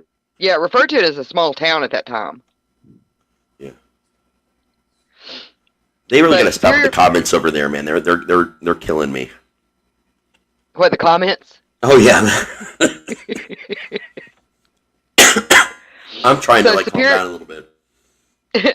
So Superior Court Judge David M. Gill directed authorities to release Norman, who at that time was being held at the county jail in Otay Mesa on or before November 15th. Otay Mesa? Yeah, I mean, it sounds right. Now, Norman was released on November 7th, and 77 days later, on February 2nd, Norman was arrested, aside from failing to attend psychiatric and also mailing letters to former acquaintances. Norman had passed a note to a teenage bag boy inside an El Centro grocery store. Now, Norman did wind up, he died of unknown causes on May 27th of 2011 in California. So he was Epsteined. Yeah. Pretty much. So kind of getting to where we were all going to begin with. Now, his connection to Dean Corll. Again, everybody knows Dean Corll was an American serial killer who raped and tortured and killed 28 young men and teenage boys in Houston, Texas, with the help of teenagers David Owens Brooks and Elmer Wayne Henley. Now, the killing spree came to an end when, again, Henley had killed Corll. Now, Corll told both Brooks and Henley that he sold boys to a sex trafficking ring in Dallas where John Norman operated. Now, as far as... Go ahead. Mm-hmm. A call asked, what was the name of the city again? It was Boulevard. Which actually... Boulevard was a small town, and then Otay Mesa. I want to say it's north of Fresno, It has to be up near near Chico or something like that. It's got to be a rural fucking area, because that's where all the messed up stuff that really happens in California. Because where we're at, we're Southern California, we're an hour and a half, an hour away from Hollywood. It's all relative down here. So sorry. Now, he did have some connections to Gacy as well, and I think everybody out there knows Gacy's legacy. So it was widely speculated. Go ahead. It's in San Diego. Wow. That actually makes more sense. Never mind. That makes more sense because it's right there by the border, right by Tijuana. San Diego borders Tijuana. That makes a whole lot of sense. Yep. So it has been widely speculated that Gacy had accomplices due to being out of the state when several of his victims went missing, and a surviving victim of his, a Jeffrey Rignall, being adamant that there was someone else in the house when he was being tortured. Now, Gacy ran a construction company called PDM, and people speculate that that his employees, Michael Rossi, and David Cram were his accomplices. Now, Philip Paskey, again, who helped John Norman run the Delta Project sex trafficking ring, was also one of Gacy's employees, being brought in by David Cram as they were acquaintances. This has led to the theory that Gacy and Norman were working together. Now, when Gacy was pleading his innocence in interviews, he named Norman, Paskey, Rossi, and Cram as the ones responsible for the deaths of the men and the teenage boys. And I think you've got some more information on that if we're going to get a little bit deeper into that. I can actually just refresh people's memory on Gacy. But one of the things about Gacy was he actually made a point that it wasn't he didn't have his key to his place, whereas why can't I move it? There it goes. I'm trying to move over to the right where I can read it. Gacy didn't have he did leave his key to his place where they would hide the bodies while he was gone on weekends here and there. And that was actually proven about Gacy. But to get more into Gacy, what he was, just to refresh people's memory on it, Gacy was an American serial killer and a sex offender who raped, tortured, and murdered at least 33 young men and boys. Gacy regularly performed at Children's Hospital. This is where the whole Pogo the Clown thing comes in. Where if you're a haunt actor now, everything, I'm sorry, I hate to say this, the reason why people are afraid of clowns is because of Gacy. That's part of it, yeah.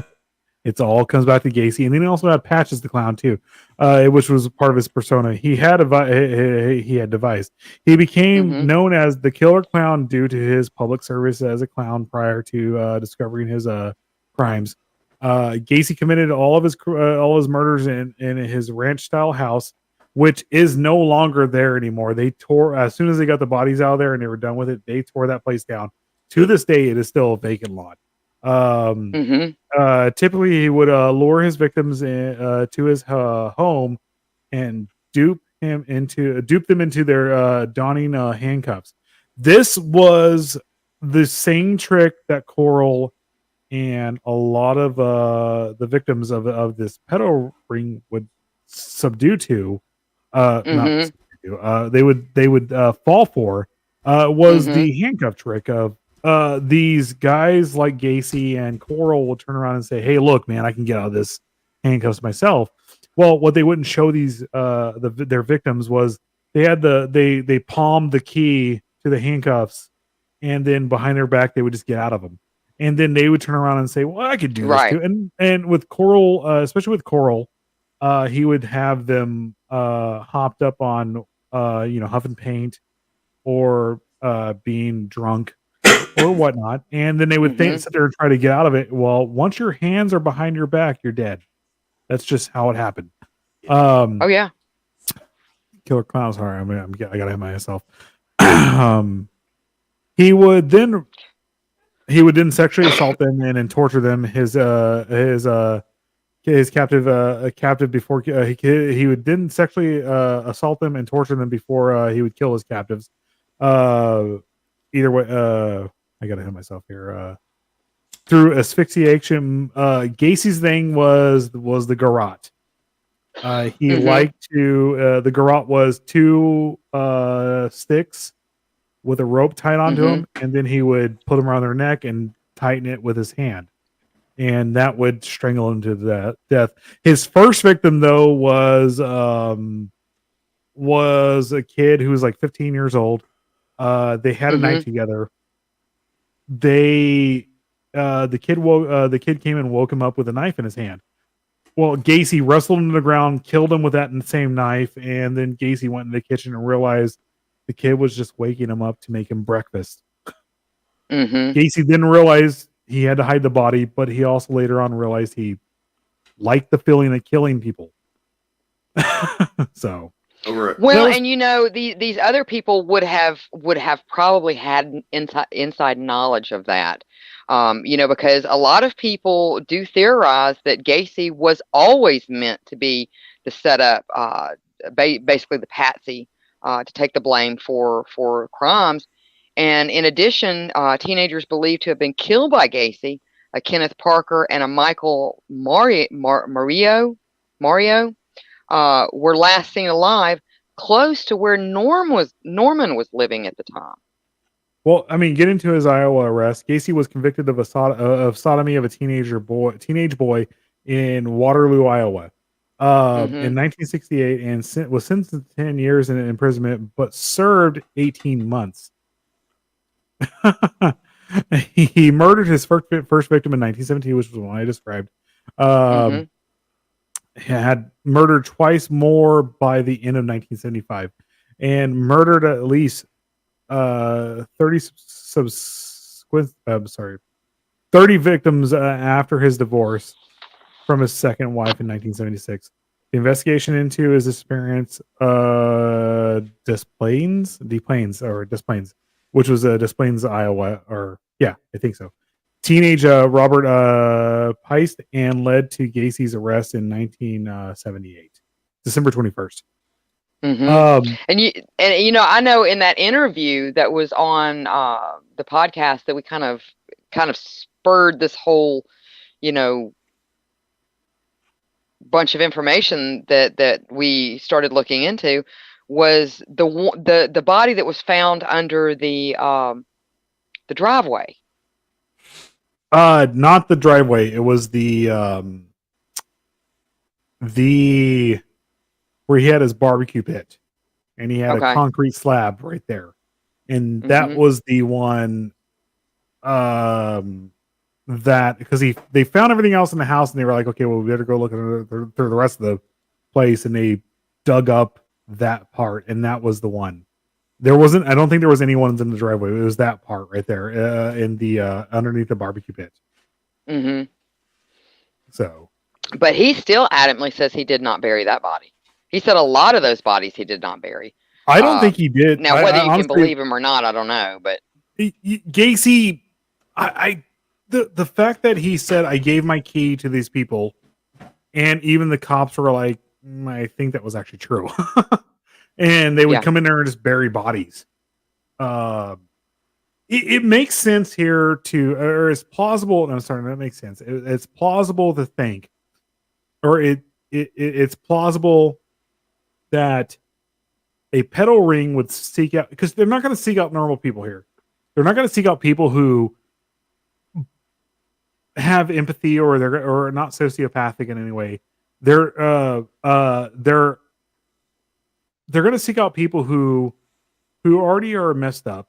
They're going to seek out people who are they've been groomed. I'm sorry. Let me say that. That's what I'm trying to say. Well, there's a lot of I mean, it's super creepy in itself, but it gets even more deviant and super creepy when you start looking at some of the sub kind of genres, so to speak, of these type of fetishes, because you do start getting into things like extremely underage children, snuff films, all different kinds of things.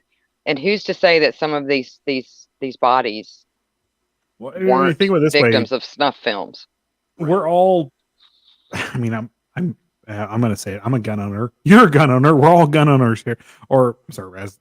I've still never fired one. I forgot about that. You were telling us in the back chats, but if these people come up to me and were like, hey, I need you to hide a body. Here comes my 45 in your face, and I'm calling the cops because I just did what most people should do. But these people know how to seek out other people who are like themselves.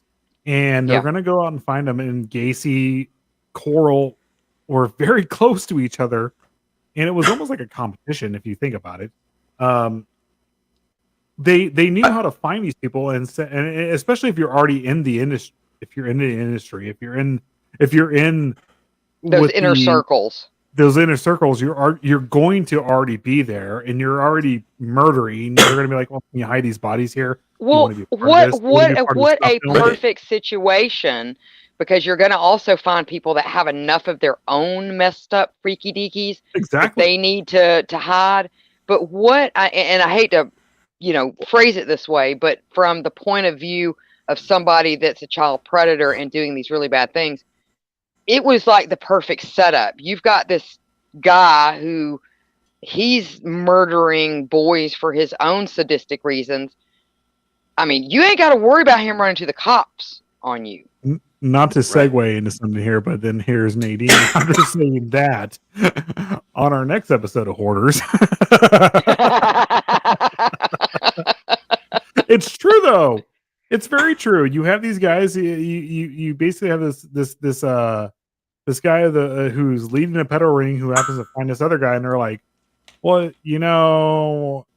I found this secret about you. I have a ton of money. I can do what I want. I've gotten away with everything from the judges.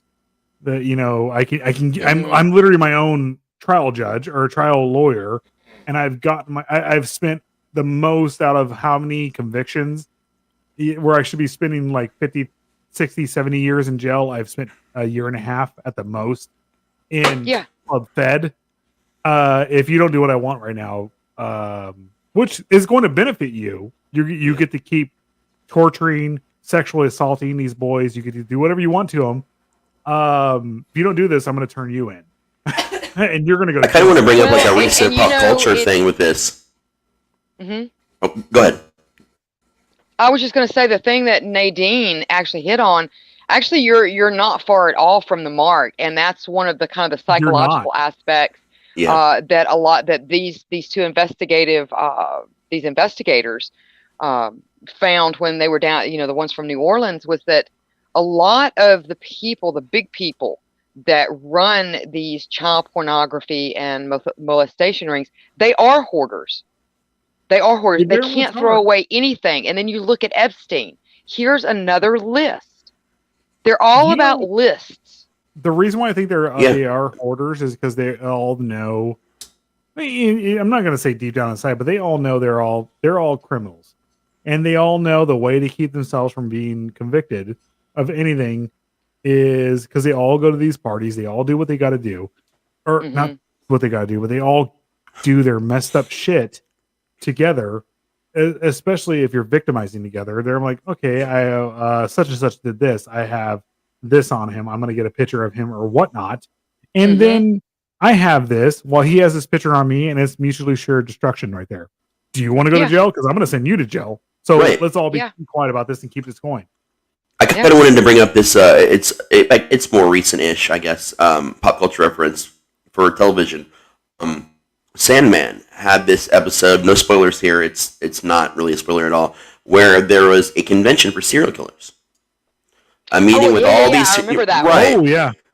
And it's not that honestly difficult or hard to believe, to be honest. Like, I mean, how it went down, sure, but the concept of that is not really that out of the ordinary. And for something like this could be happening behind closed doors, or even not that closed doors, because they seemed pretty intelligent about it, at least to a point. Except for how they name things, maybe that would have given them away. But like for like this like group, to be communicating like this like in person, like, hey, this is how we do things. We were talking about how trade secrets, for example. If people are doing this similar things, there's got to be an avenue at that point. And we talked also earlier about how a lot of that's probably done like online, and a lot of things are probably done online. I totally believe that.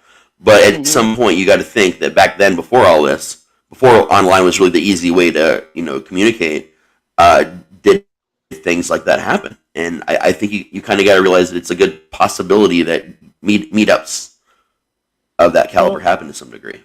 The crazy and that's not far of a stretch. I mean, you had magazines, right, back in the 1970s, and you still have, what is it, NAMBLA or whatever that NAMBLA, they are. I mean, they help with legal, help for people that are convicted of this kind of stuff. The crazy it's crazy. NAMBLA, the reason why NAMBLA is still existing is because there's people in there who are not committing the crimes, but they're like, I'm sympathetic to your cause. So that's why NAMBLA keeps existing, because they're not. There's the actual people who are in charge or whatnot aren't really committing the crimes. They're just like, this is a fantasy or whatever for us, But we're sympathetic and we're just keeps doing this. It's like, you guys are all fucked up. Seriously. I clarify, when we say NAMBLA, we do not mean the North American Marlon Brando lookalikes. No, and these are our personal opinions. These are nothing more than our personal opinions and observations. Oh man, Yeah, I'm sorry. I didn't mean to go off on that. I'm like, ugh. It's insanity. Well, no, I mean, but I'm saying what Really? Raz is saying though is not that it's not that big of a jump. No, it's not. Well, Jump to the the left. one thing I was going to say though, with serial killers and stuff like that, like the vast majority of them, they hate operating with other serial killers. They just, the crazy thing is like, Kemper. I can't think of the other one that was going on while Kemper was, he got housed with. He was saying he's all, well, I did this because of my mother, but this guy is just clearly nuts. The one who was Right. killing people because of it was going to say, he was actually he was like just out there, and he was doing it because he was going to save the world from earthquakes and all sort of stuff. And he killed actually more than Kemper. And Kemper was like, that guy's fucking nuts. I would never do anything like that. I had my reasons, but this is not, the vast majority of serial killers, they just don't operate like that. But Well, I think the mindset's different, and you get into the whole, like what we were talking about in one of the previous episodes, to where, a lot of these predators, they don't see it as something they are doing wrong. They see it as a life choice. I was born this way, and so therefore, I have every right to exist. And I'm sorry, no, it's predator behavior. You look at when you look at like Kemper or something like that, like they're like, no, this is, I do things by myself. Then you look at like Henry Lee Lucas and Otis Toole, who were pedophiles, and they did kill a few of them. I mean, Otis Toole killed America's Most Wanted guy. He killed him. Yeah, his son. Yeah. And it was the same. It was the same difference. They did operate together.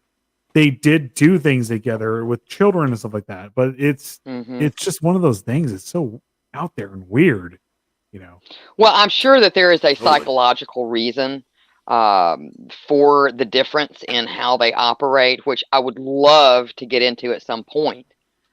Just kind of the psychological aspect of serial killers and predators and things like that, because they're both predators. They're just two different kinds of predators. Real fast, a call brings up. It makes you wonder if he was saying "kiss my ass" to the people he was in league with, not the people he actually killed. Yeah, it does with John Wayne Gacy. It almost makes more sense, actually.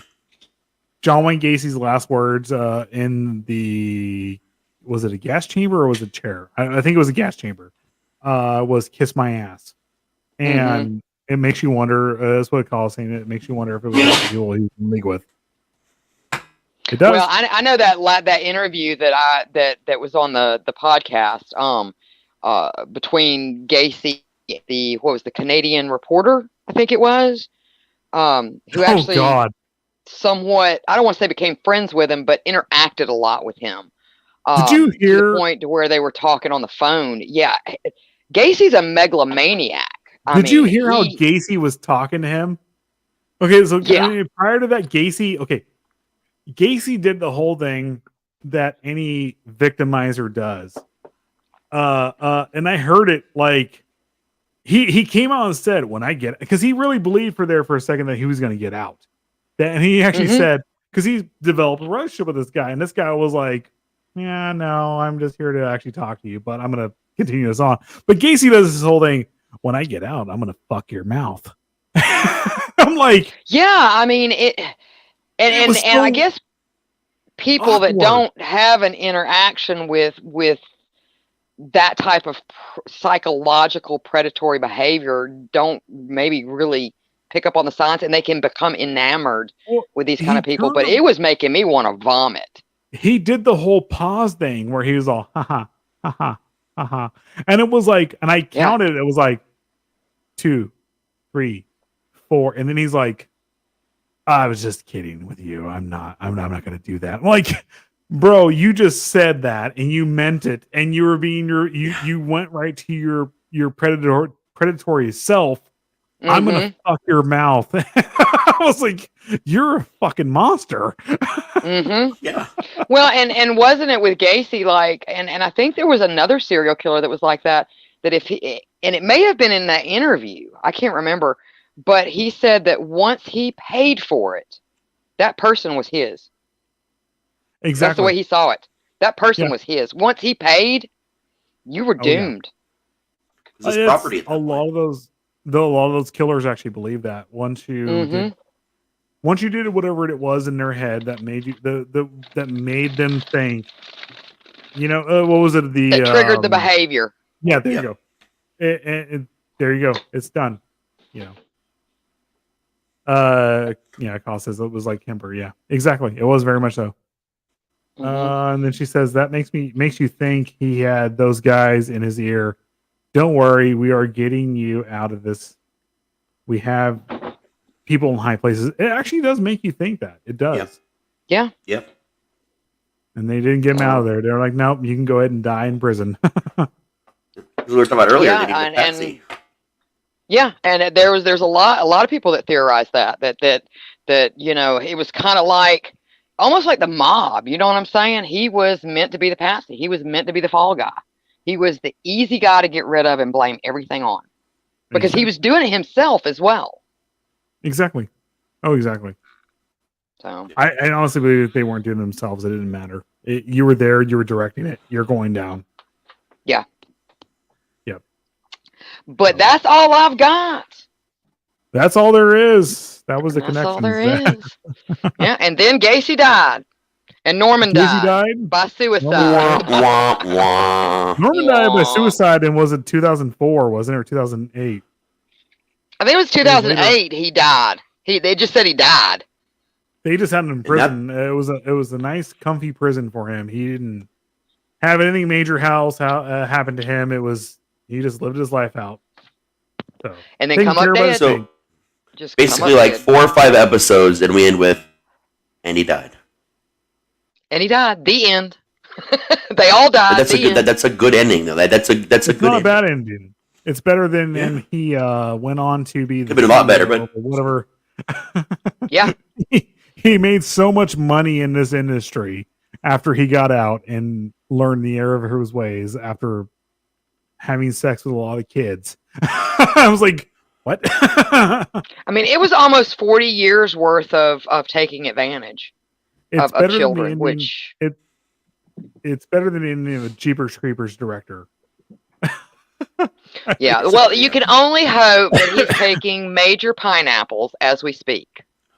We would hope there's so. there's an interesting thing, like we talking about Victor Salva, that I don't think a lot of people realize, although it's public information. He based Jeepers Creepers, the entire initial concept, right down to a serial killer with a license plate, specifically on an episode of Unsolved Mysteries. This is one of those really weird facts that he's discussed, and the reason he got really into Unsolved Mysteries for a period of time in his life, and part of that period of time in his life was when he was doing what he was doing when he was making Funhouse, where all the charges come from. So literally, he made this movie based on something he was like into in his life during that period of time. Like, I will only steal that series to watch it. I will not watch Jeepers Creepers. I have a weird disconnection for this, and here's why. In the movie industry myself, it takes a lot of fucking people busting their ass to make a film. And it kills me when things like this happen. And I get your point. Totally get it. Totally get it. I don't disagree with it. Raz. I'm there with you because I believe believe me, I am there with you. And it's hard because you have to fight yourself. Yeah, after I originally did see the original Jeepers Creepers in theaters, and then all of a sudden years later, I was like, "What the fuck?" Yeah, I didn't know about that. Even when 2 came out, I didn't know like exactly what the story was. It wasn't actually until I got into filmmaking and like knew a lot of indie filmmakers that I started really hearing about it. And then 3 came out, and then it was everywhere all over again. Yeah, exactly. So sorry. No, you're fine. You're not wrong. I mean, Salva. I mean, there's a lot of people like that. Roman Polanski. Yeah. I mean, there's all these people that do terrible things like this, and tragic. I mean, like Roman Polanski was tragic in a way. Because to today's standards, Roman Polanski has done very little to today's standards. He did. Roman Polanski was very tragic because if you what was his wife's name? That Ted Sharon Tate. Sharon Tate. If Sharon Tate didn't die, if they got the wrong house, like in Once Upon a Time in Hollywood, if they got the wrong house, I love that movie. I'm sorry, I It was love that great. movie. I love how Quentin Tarantino did it. Everything like that was like, this is awesome. I was like, if they got the wrong house, would Roman Polanski have done what he did? And honestly, I think not. I think not.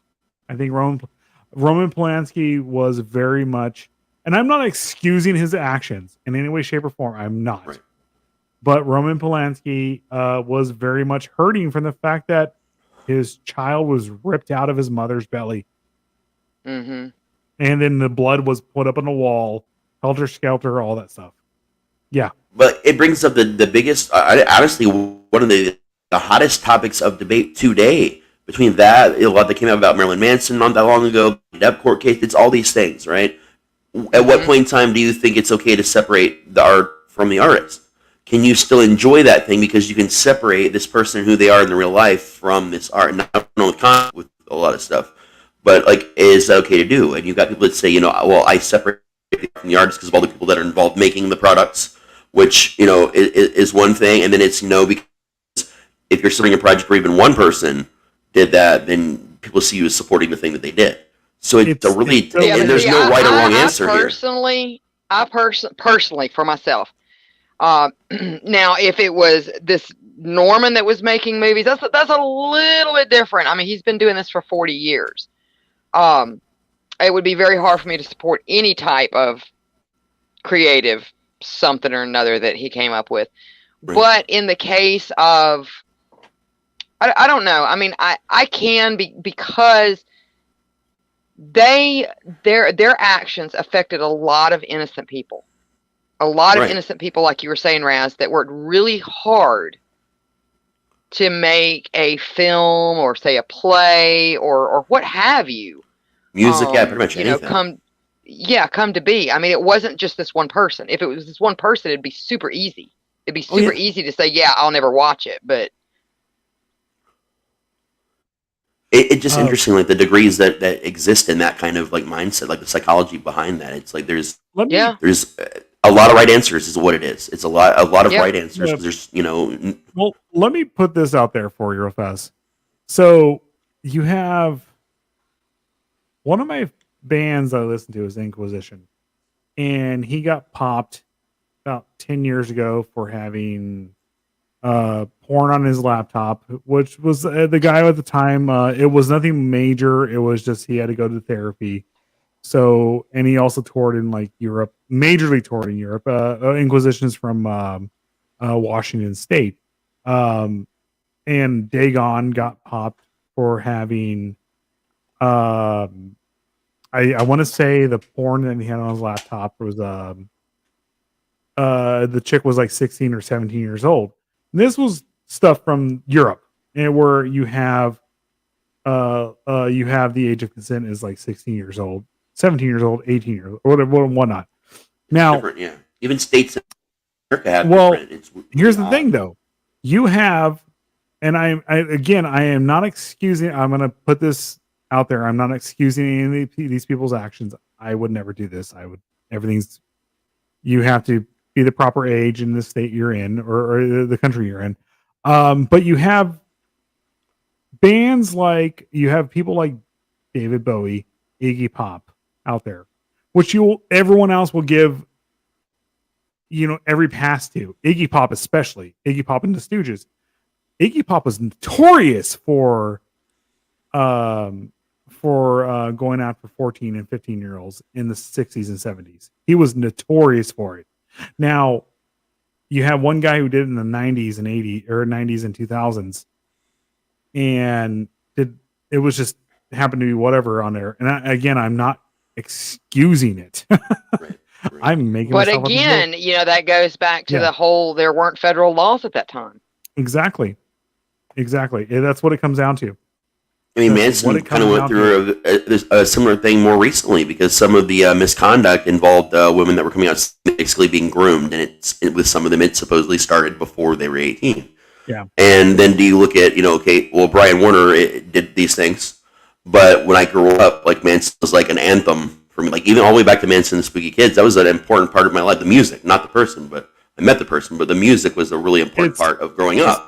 So is it okay for me to still listen to that because of the memories I have, or is it not because You have Michael It's a Jackson. moral too. quandary. Yeah, that's Yeah. You have Michael Yeah. Jackson of all people, like right there. It's like, come on. Yeah, man. it becomes a moral did quandary all that these- it's hard to find like an exact right answer to, because there's different varying degrees on what the right way to handle exactly. that is.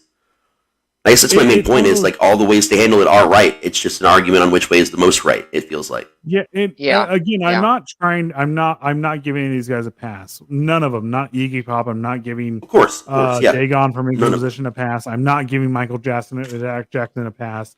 They did. All of them did fucked up shit, and Yeah. they did their time to society or whatever they did, and that's that. But later on, it's like it really does come down to that, and to end this subject on this note here, it's society that has decided to at some point in time to turn a blind eye to these things, and then finally at another point in time to turn around and be like, you know what, we're going to actually take a look at this. And And that's then what getting into our upcoming subjects, there was also a time when they completely hunt. blew it out of proportion. The witch hunts of the Satanic Panic, and that's where we're going to end everything right now. Yep. Next I week, can't wait guys. for that one, man. Next week, guys, we're going to actually Hellfire next week, Club. sorry, 2 weeks from now, we are actually going to into. We're going to start off with the. Do you want to? What are we going to start off with the whole Damien Eccles thing? We're going to. Well, no, actually, wanna- don't you think we should start at least with the daycare? the McMartins. Yeah, we'll start Yeah, off the with them. McMartins. Yeah, that's a good call. This is going to go well into December where we're talking about this Easily, yeah. easily. And then we can get Finally- into the Memphis 3. And don't think I won't be talking about Dungeons and Dragons here and all that shit, because that's Let's rephrase that because my family is from West Memphis, the West Memphis 3. The West Memphis 3, yes. And Oddmother is finally going to have her third part to her episode that she originally put out. Well, I mean, we all heard, but 2.5 years ago. oh yeah, right. I was like looking forward to that, and I was like sitting there waiting. I was like, we're going to do this, and all of a sudden we got the message. We're all taking a break because the skunt's being a skunt. Pretty much. So, but it's gonna be exciting. So the McMartin daycare, and then getting into the West Memphis 3, and then that should actually end us out for the season. So we have a good Nice. another 10 episodes left, guys. yeah. I mean, Surprise. there really is a lot to cover there, from again D&D to rock music. There's just so many different subjects that fall under that. Oh yeah. I just want to say, And there was a re-rise of it in the '90s that not a lot of people remember. Also, the last Mhm. episode for this season will be Edmund Kemper. That is my serial killer that I want to cover again for the fourth time, but actually cover it in depth with everybody here. so what you're saying is Well, we're we going to can go deep on do him. it as the special Kemper edition. Yep. But we're gonna Satanic Panic is coming in next, and then that's it, guys. So And we're going to go deep, real deep. So would we let Norman sit with us? no, absolutely No. not. Fuck him. He I- shouldn't I- die, dude. He can just we can just make it so he can never sit again. There No. you go. Because where I'm Sit going, on a mention the chair pineapples. of really long nails and I'm gonna get pineapples. some pipe hitting motherfuckers in here. If you guys know the reference to that. Some Quentin Tarantino stuff going on here, and you are going to be torn up. I fucking hate pedophilia. I fucking hate pedos. You guys all deserve to fucking die. I'll say that. And if Zuckerberg has a problem with that, eat shit and die. Yeah, I agree, man. This is why we need like televised public executions, like on pay-per-view. Yeah, right. For situations like this, I don't even think some we Running just- Man shit. Yeah, we just for the good ones, the big ones, we televise. Everyone else just line up. If you're a pedo, Yeah. take your 12 gauge to the head, and you're good. So, all right, guys, that's it. We'll see you in 2 weeks. We'll start in our Satanic Panic Witch Trials series. We are working hard here. So, Bye, everybody. See ya. bye. Suck it. Suck it, right? That's you every episode. I'm trying all right.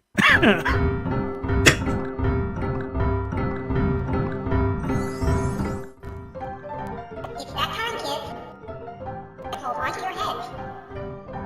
Join Psychomantium 13. Each week for thrills, chills, and a horrific good time. Don't lose your heads. Join Psychomantium 13 and enter the weird.